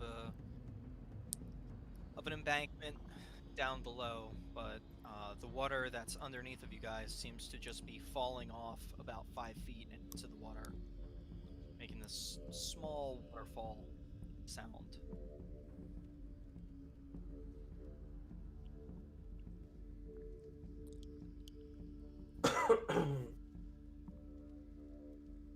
Okay, when we make it out there, what's the ground like? Is it muddy? Is it like grass? Or what type of landscape are we looking at? So, as you get out, you kind of like look out past the tunnel. Um, there is an embankment. It's very small, roughly about anywhere, depending on the bank, from 10 to no feet. Behind you, as you kind of look around the tunnel, there is a sheer cliff, probably about 30 or 40 feet tall, that goes back from start to finish by about 10 to 20 feet. So it's almost like a 60-degree angle. And is that like a drop, or are we like, or is it like a cliff face that we'd have to like climb? Cliff face that you'd have to climb. You look above and you see what looks to be stone wall. So the main road that goes past Squirrel Halt, since you seemingly are out in the open, seems to be above you.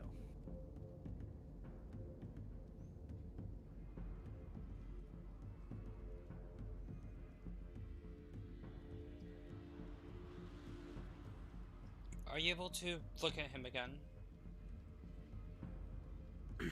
Yeah.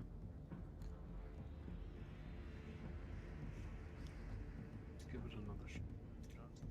And scrying a second. Okay. And I'll take whatever Gundor has of Zars.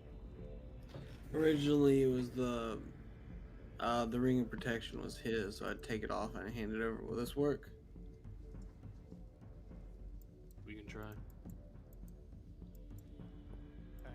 What's your DC, Alor? 17. Okay. He does not save. So as you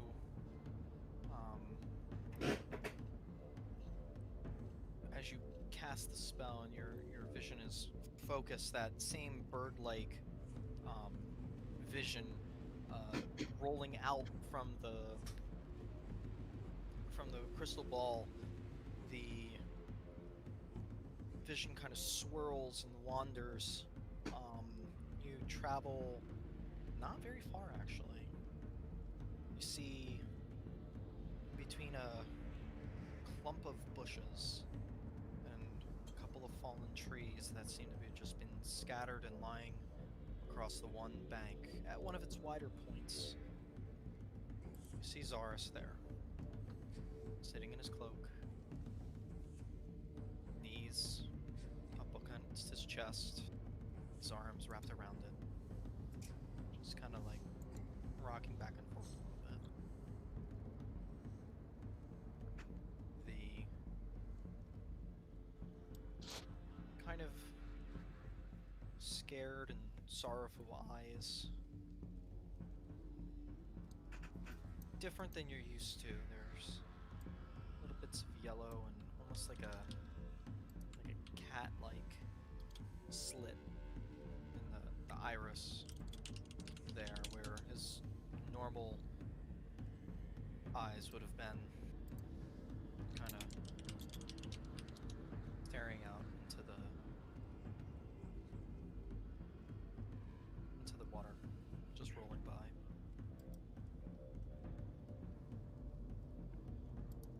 I probably won't sit for the whole 10 minutes.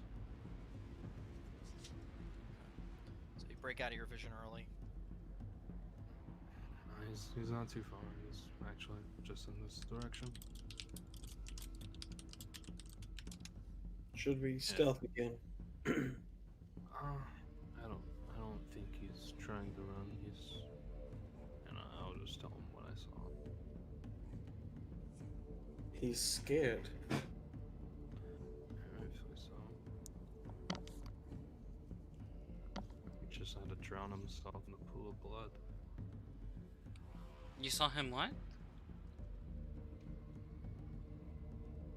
He was just curled up by a tree, rocking himself back and forth. Did you meant to say he was in a pool of blood? No, I'm saying is like just okay. imagine a guy just had to drown himself in a pool of blood, and Okay. years later he's asked to be part of a ritual where he dies. As mentally taxing as I'm sure this is on him, I would prefer him not to become a vampire. I as well. Well, what we should do, or shouldn't do, is attack him or come at him with any hostility. And I look towards Shao. I know you're going to be persistent with him, but maybe we should try to be calm with him first. If Alivar is being truthful when he says that he seems scared, then maybe we shouldn't come at him with any hostility, because then he'll just bolt again.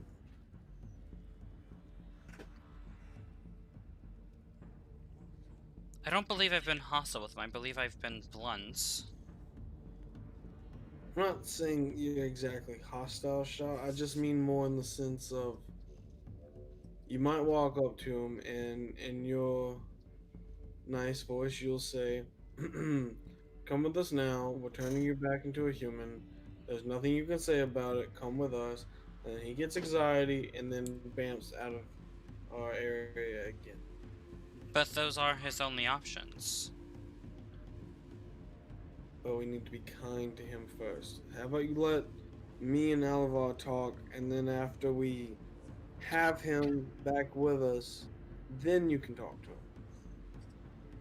If you say so, I'm not sure what really the moral dilemma is here. I believe that being honest with him and giving him the only choice that he has is the best way for us to go about it, but if you believe that it needs to be colored, then you can color it. Alright, Alvar. Which way did you say he was again? Over yonder. Dead over there near the lake.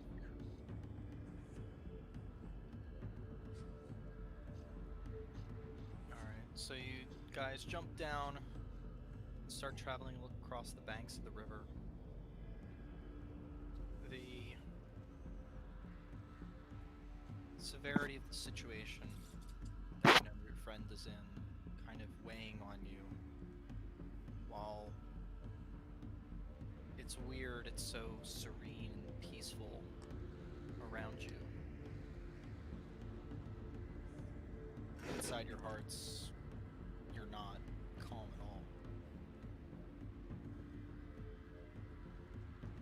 After roughly 10 minutes or so of quietly going across the edge embankment of the river, you find Zaris. Same position as before, sitting, just staring out into the river.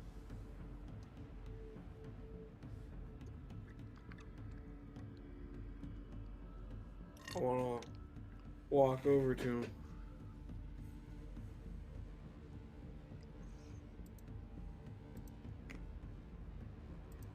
Hey, Zars.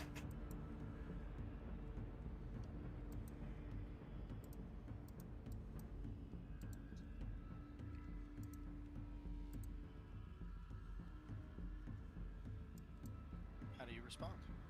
You hear this voice call out to you. You see, Tazara's hearing something. You see his, I jump a little bit, but I keep staring in the direction I'm staring and don't respond. Zars, it's me, Gundor. I'm sure you can tell by my voice, but I just want you to know I'm not gonna force you from that spot, and I can't catch you if you just bamf out of here. So please understand that I'm just trying to talk to you. Are you okay, my friend? And I stay exactly where I am. I don't approach him. I'm probably about maybe 10 feet away from him, and I'm just like, "Are you okay?"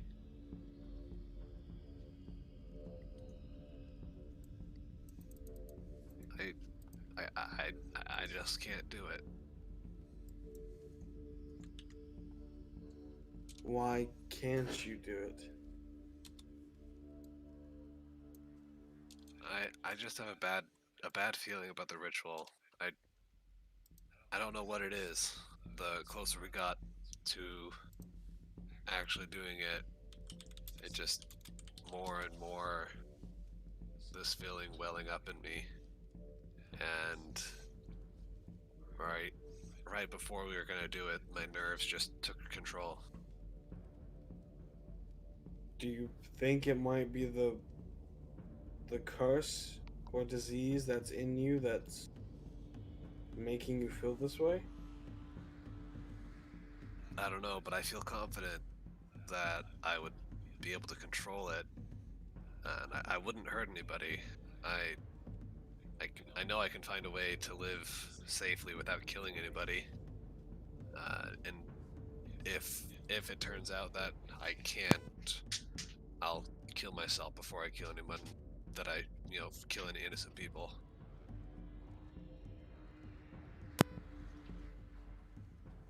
Zaras, I'm a little conflicted with your words, to be honest with you. But I don't think this is the best decision. I feel like going back to where things were will be better for you.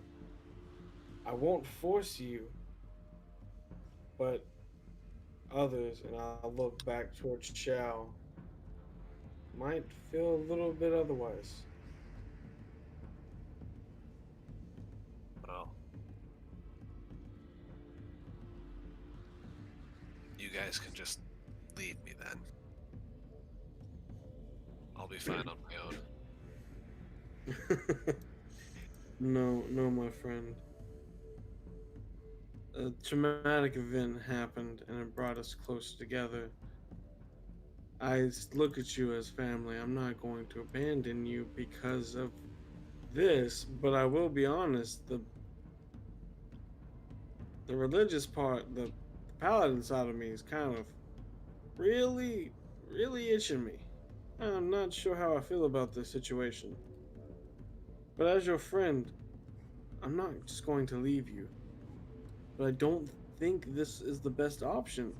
And I look towards Oliver and I kind of gesture him to come closer. I'm going to get Oliver to come over here, just to talk, not to do anything to you. I swear.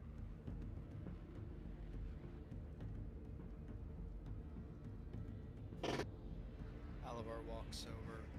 Kundor kind of takes a little bit of a step back.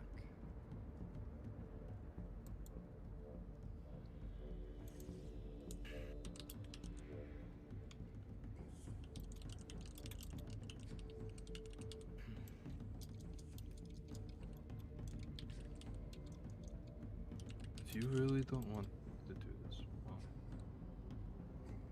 are you scared of dying? Is that why you're afraid of the ritual? I don't know. It just gives me a bad feeling all around. After what I saw in when I almost died in the blood, it's just I just can't do it.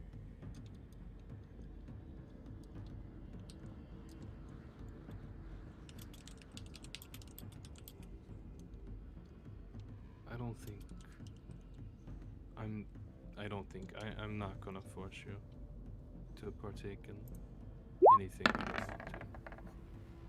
For over a year now, you've had our backs, you've been on our side. I believe I can't speak for everyone. But if you want to take this risk and you say you won't hurt anybody, then I will put my faith in you.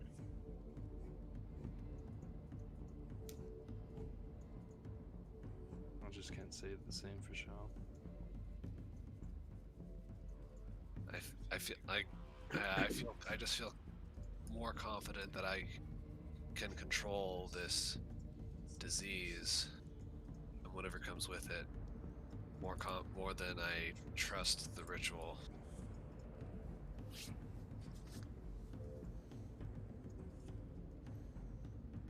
You said when you went into that bath, you saw the Raven Queen, or you spoke to her, correct?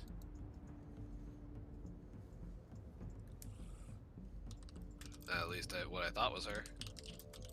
What did she say about this? Did she say for you to go through with the ritual? She said...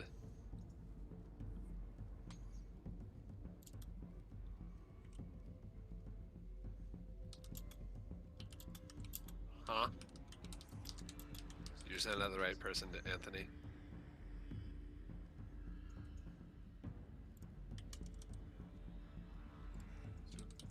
Oh, it is. Sorry. Oh, I accidentally I had the arrow button up. That was the message from like way before. Okay. I was like, huh? Yeah, no, because I sent right after. I mean, it's already happened. Right Yeah. when you bamfed out of the building and you went invisible. That's the message from before. Yeah, that's super late. Jesus Christ.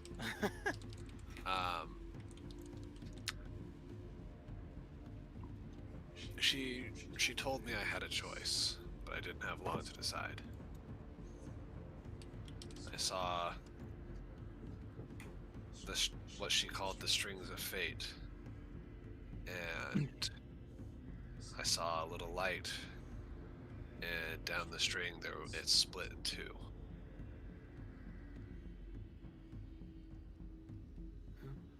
You know what? I just had an idea. What about this? Alavar, you're able to ask questions. How about you ask some questions to see if Alavar, I mean not Alavar, if Zos becoming a vampire would be better for him, or for him to go back to the way he was. Maybe the gods could answer that for us.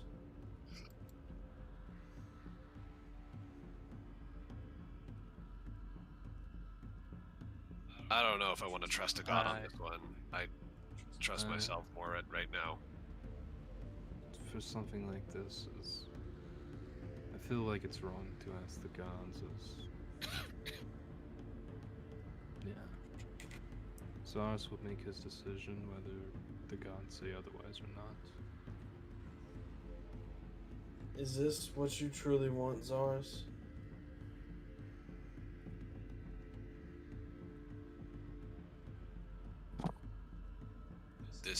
This is what I'm gonna do. And if I know I can find a way. If you want, I can make you a necklace that would nearly kill you if you ever try to harm someone innocent.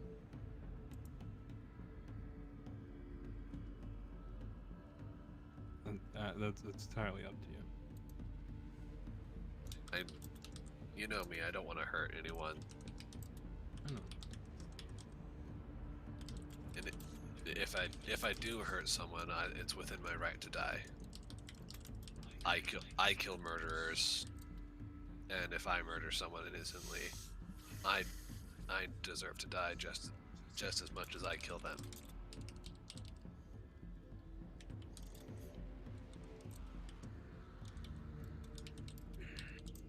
Well, I say this to you, Zars. As your friend Gundor of the barbarian tribe of House Kior, I will remain your friend. I will remain your family for the longest of days. But also I, as Gundor, the paladin following the oath of the ancient, if you do take human life, I will do what must be done. And I nod to him. And I would expect nothing less. I kind of look over to see if Shao's just still standing back there. Yeah, same. I DM'd Anthony that. Oh, my GM Whisper didn't go through, but I will break invisibility, cast haste, and attempt to restrain Zaris. I will cast Hold Person on Shao. I don't know if this would be a surprise round or not, so... Yeah, so you don't have True Seeing, because Oh, she's invisible. Fuck. it's been a couple hours, and yes, she has been invisible. So this is considered a surprise round. So roll a grapple attack with, I would say advantage, because you're getting an attack advantage. So And assassinate as well. yeah. So just because this is non-lethal, I'm trying to figure out how assassinate would work. Wait, she grappling me though? Like, Yeah, she's grappling you. it's a contested athletics check, right? It is a contested athletics check. I'll change my roles back to public.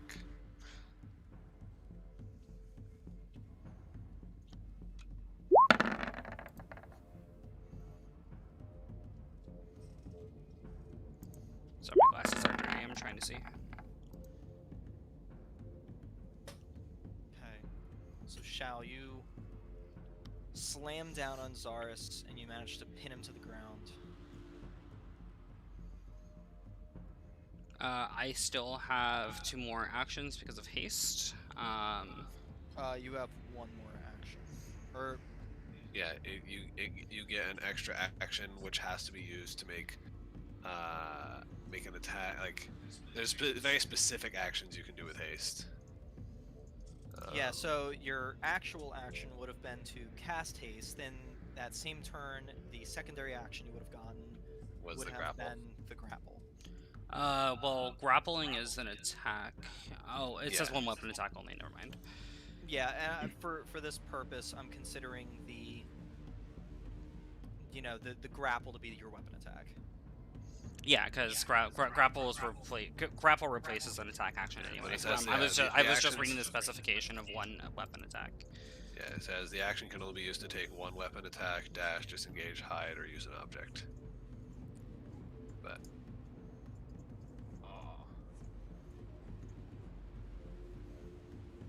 So how does this go down? What do we see? You guys see, Shao suddenly appear behind Alavar from invisibility and just slam him to the ground. Zaris. those are yeah. Oh, yeah, I was about to say. Yeah, Zaris. Sorry, not Just Alavar. get RKO'd out of nowhere. I'm whisper DMing to too many of you guys. I'm getting confused. But yeah, so you just see Zaris just get fucking like pile drivered into the ground. Shao, what are you doing? He doesn't get a choice in this matter. Undead are not things that can be taken lightly. If it's not a choice that he can make. He's diseased. Can I? Do you I truly have- believe that he has the right to make this choice? do I How have- will you feel if he does kill somebody innocent? Zaris. Do I have retaliatory actions? So that was a surprise round. So, I mean, I guess just so we have action economy in this whole situation, Should all... roll initiative for conversational purposes as well as just action economy. And of course I rolled low. Natural 1. damn. And that's even with the advantage? Are you fucking kidding? I rolled 2 natural 1s. Yo. Oh, you rolled a 1 and a 2. Yeah, you rolled a 1 and a 2. It took 2. Because you have a 5 plus 5.2. Maybe you should just log out and re-log in. I really Okay. think it's like pointing at your account right now. So, in the non-surprise round, and after that little bit of conversation, now we're going into action economy for conversation and actions. So Zaris, you're up first. All right. She just has me grappled, so I Yeah, you're don't just have pinned to any the ground. speed, but I can still like cast her and stuff, right? I specified that I was restraining your arms. She did specify that to me. Is that something you can do though? I guess I don't know. Well, yeah, I mean, you can state I'm restraining them specifically for this thing. Okay.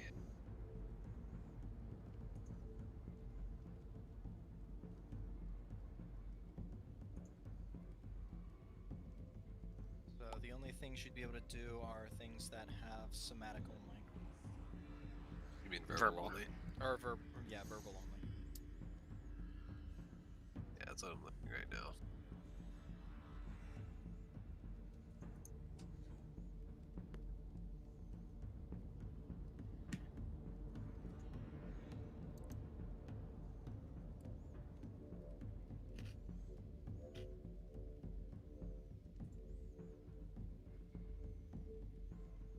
Okay. Dissonant whispers on Shao. Okay.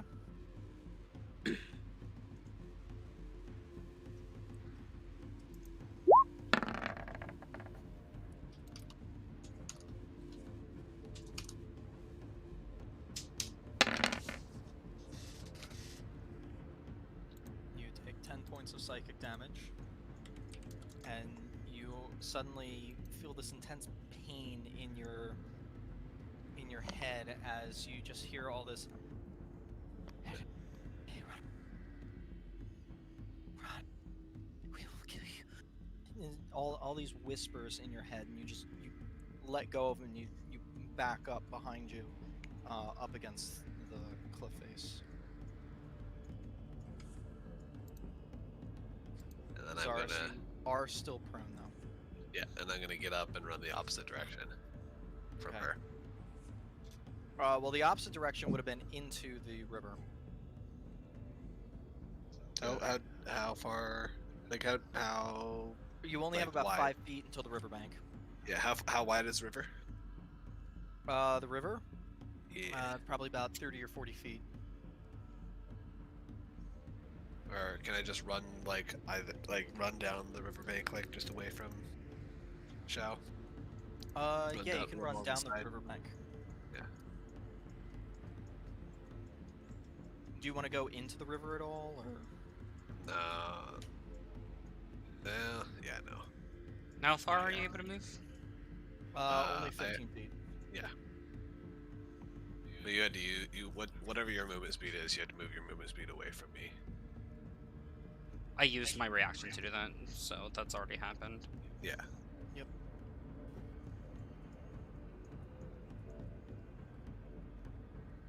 But yeah, and then I'll run. Yeah, I'll just run down the riverbank away from Shao. All right. Gundor, your turn. As suddenly all this action just appears, and it looks like Zaris performed some spell to injure Shao. Oh no. Oh no, no, no.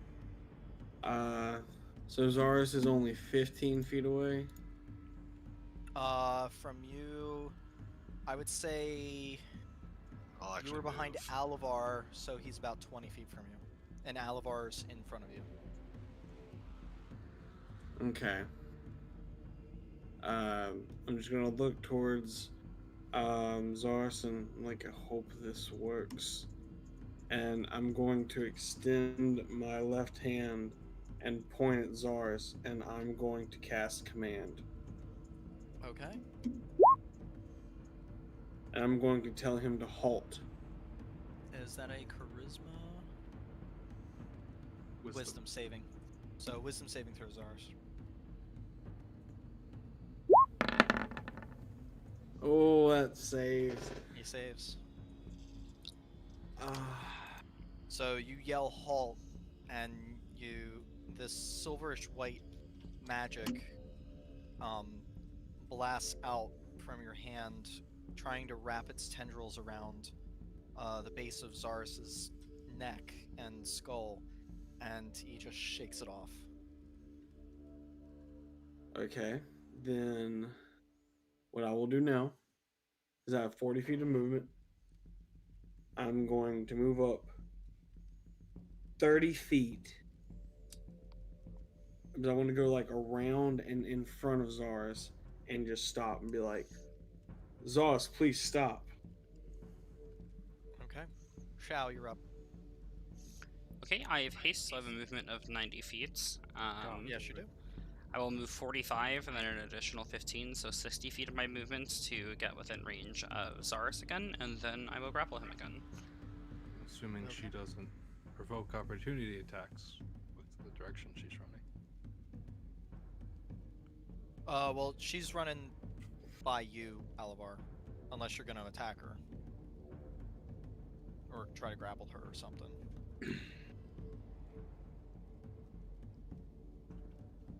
Yeah, Zaris is getting away. Yeah, I'll try to grapple her. Okay, in that case, when I pass him, I will bonus action disengage. Using my Okay. cutting action. Okay, so that. That's the hasted action. That's a bonus. Well, No, that's my bonus cutting action. That's my normal bonus action. Oh, you can bonus So- action disengage, right? Alivar, you try to go past her, or you try to grab her as she's going past, and just slips right through your arms. So roll another grapple attack. Yikes. It's okay, I can roll worse. Okay. Yeah, you at least have a bonus. I don't. So you, I still have 2 more Try to- tries, by the way. No, you Because get grapple one replaces one of your attack actions.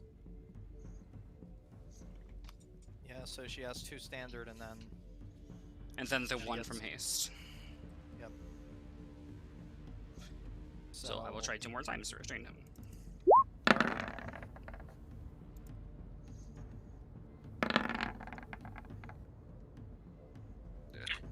So the first one you would have got. Yep.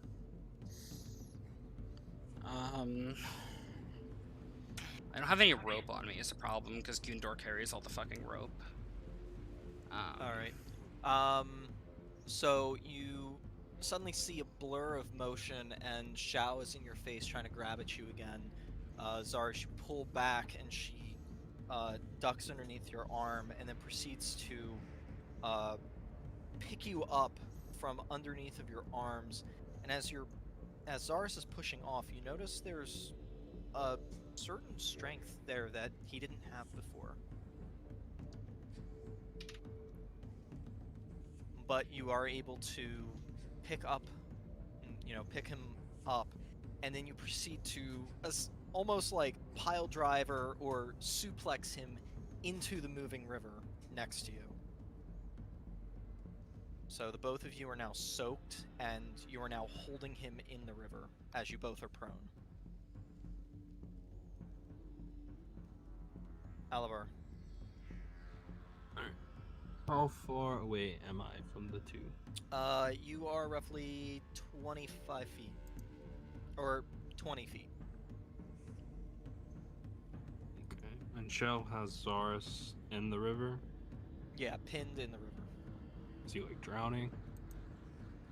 No, his head's above the water, about just in the moving water. Gundor, go restrain Shell, and I'll cast Hold Person at 3rd level. On. Targeting 2 people, Shell and Zaris. Okay, both you guys make wisdom saving throws.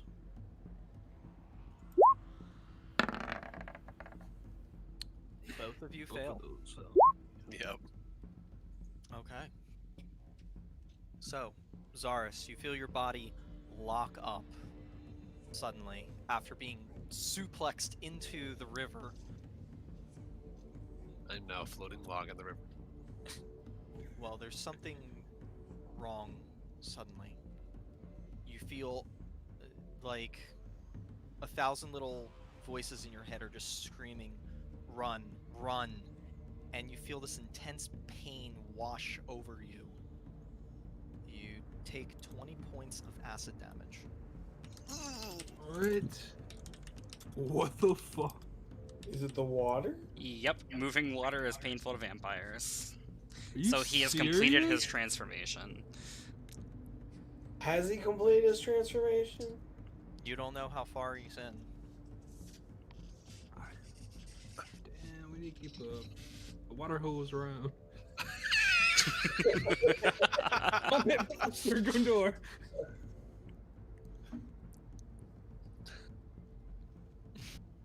Or we'll go Fire Force. And I can't even be visibly in pain because I'm paralyzed. Yep, Oh man, yeah. yep. So Alvar you're doesn't know about paralyzed. that. Not even your mouth can move. And then at the end of my turn, I make another save against it. Yeah, and I would have used all of my movement trying to catch up to him. Yep, so you move up to it. You are Nope. still paralyzed. Okay. Gundor. You still want me to get Shell? Well, preferably both to be restrained. Alright, I'll go and grab Zara. Do you have rope? I do have rope, yes, I do have rope. He has all the rope, actually. You know, can I like pick them up? Like can I pick Zaris up, stand them up, and tie them together? That's okay. I would say you would be able to pick up Zaris, so he's not in the water anymore. And as you do that, you actually notice Zaris's skin is almost burned, like a really bad, like acid burn, almost. I just look at his skin. And I look to Shao and Alvar. I'm like, everyone, hold up for a second. And instead, can I use Divine Sense? Yeah, sure. Alright, I'm gonna use that last Divine Sense. Okay. Not going anywhere. He's pretty much the same level that you measured him this morning. Okay. So, the water actually hurt you, Zaris, and you can't even show your own pain. And I look to Shao, even though she's paralyzed. This hurt him a lot. We shouldn't be hurting each other. And I looked down to Zaris, who I'm holding up. We're not enemies, we're friends. And I'm gonna keep holding on to Zaris, and that's gonna be my turn. Okay. Shao, you're held. You can't do anything, but I need you to make wisdom saving throw to see if you can break through. Ooh. She Okay, does break save. at the end of her turn. So you do break at the end of your turn.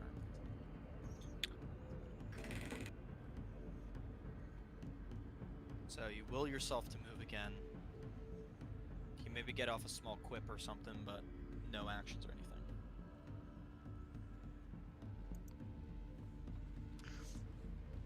If you get affected by a spell, does that make you lose concentration of your spell? No, no. because she didn't take damage. Oh. The only thing that makes you lose concentration is casting another concentration spell or taking damage and then failing your concentration check. Gotcha. Or If we're will- friends, we willfully wouldn't allow concentrate. each other to become infected with such a disease. Alright, that's all you get off. Alavar, your turn.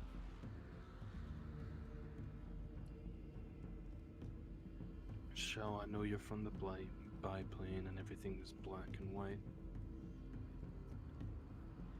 Down here, doesn't matter. Doesn't really matter.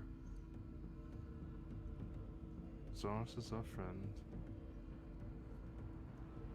He's always been there. Although he may be infected by the vampirism. You still owe him the chance to prove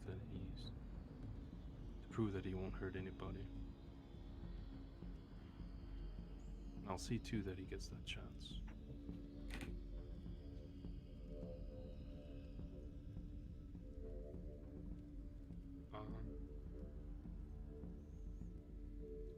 And Gundor has Shao. Wait. Oh, sorry. So Shao isn't restrained anymore? No, No, not anymore. Okay. By me, I mean. I'll hold. Oh, no, because holding a spell. Okay. Yeah, holding a spell would cause you to lose concentration. You can cast another spell, as long as it's not another concentration spell.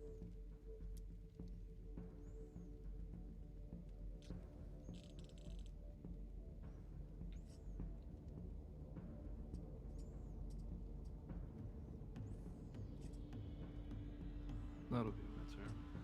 Okay. Zaris, you're still locked in place. Roll a wisdom save.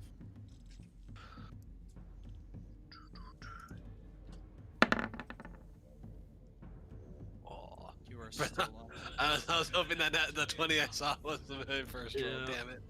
I'm sorry. No, it's all good. Gundor, your turn.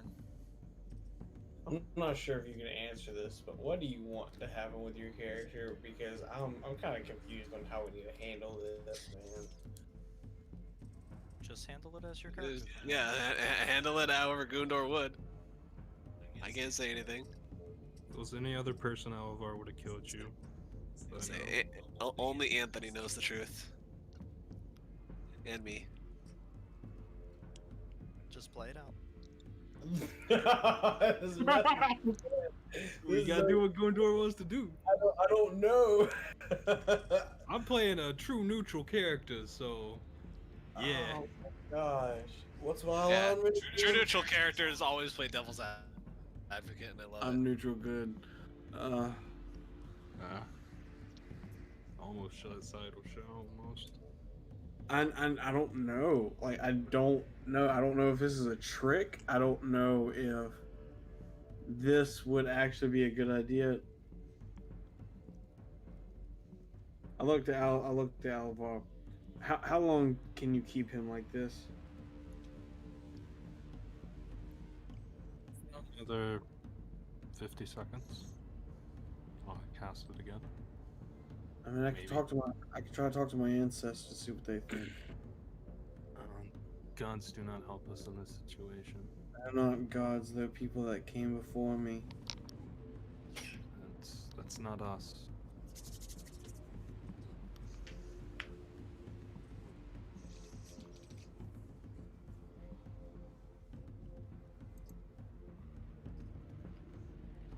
Child, do you? Damn it! Shao. Your turn. I'll look to Alpha and I'll say, do you really believe that the Raven Queen would smile upon you, allowing a vampire to walk the earth rather than trying to cure them of their vampirism? You talk about us being friends and all of this, and you say that you'll give him the chance, but have you ever known a vampire to not attack an innocent? No, but I know Zaris. This isn't... If he becomes a vampire, he won't be Zaris anymore. You should know how vampirism works.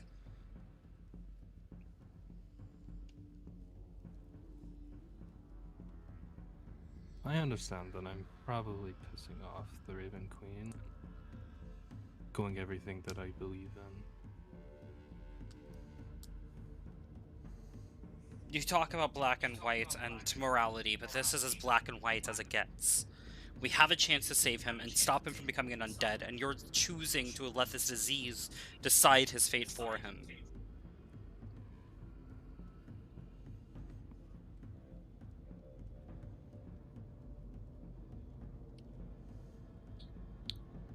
Give me the rope, Gundor. I'm currently holding Zaris. I will reach into Gundor's bag then and take out the rope and begin restraining Zaris. Okay. Alibar, your turn.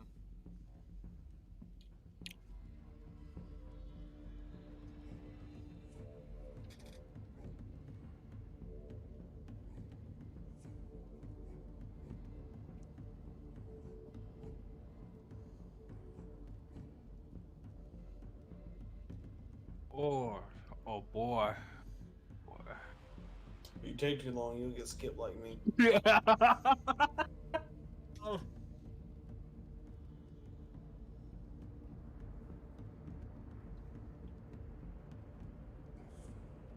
Shao, I'll give you one chance to stop what you're doing right now.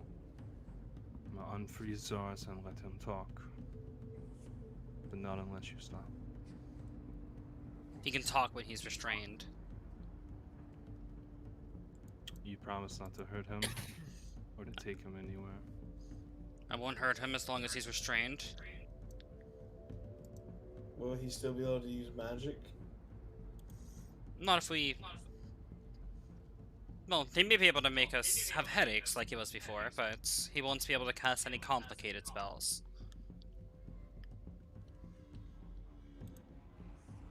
Listen, get us to talk things out then, okay? And I will let go of old person. Okay. So, as Zaris is now restrained in Gundor's arms, the hold person spell lets go. Cast Cure Wounds. On who? Zaris. Okay, so the acid burning goes away. That's where we're gonna end our session tonight. Hell yeah. This was Fucking hate it. What do you mean? This is fantastic. I didn't like that much pressure on me. I was like, Everything's on the line for this. This is what D&D is for. I feel like the Joker right now. And here we go.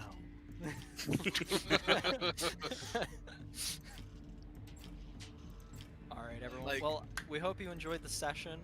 If you enjoy these stories and much more that we try to provide, click that like, subscribe, find us on Twitch, wherever on the internet we may be floating. We'll see you next time. Bye, guys.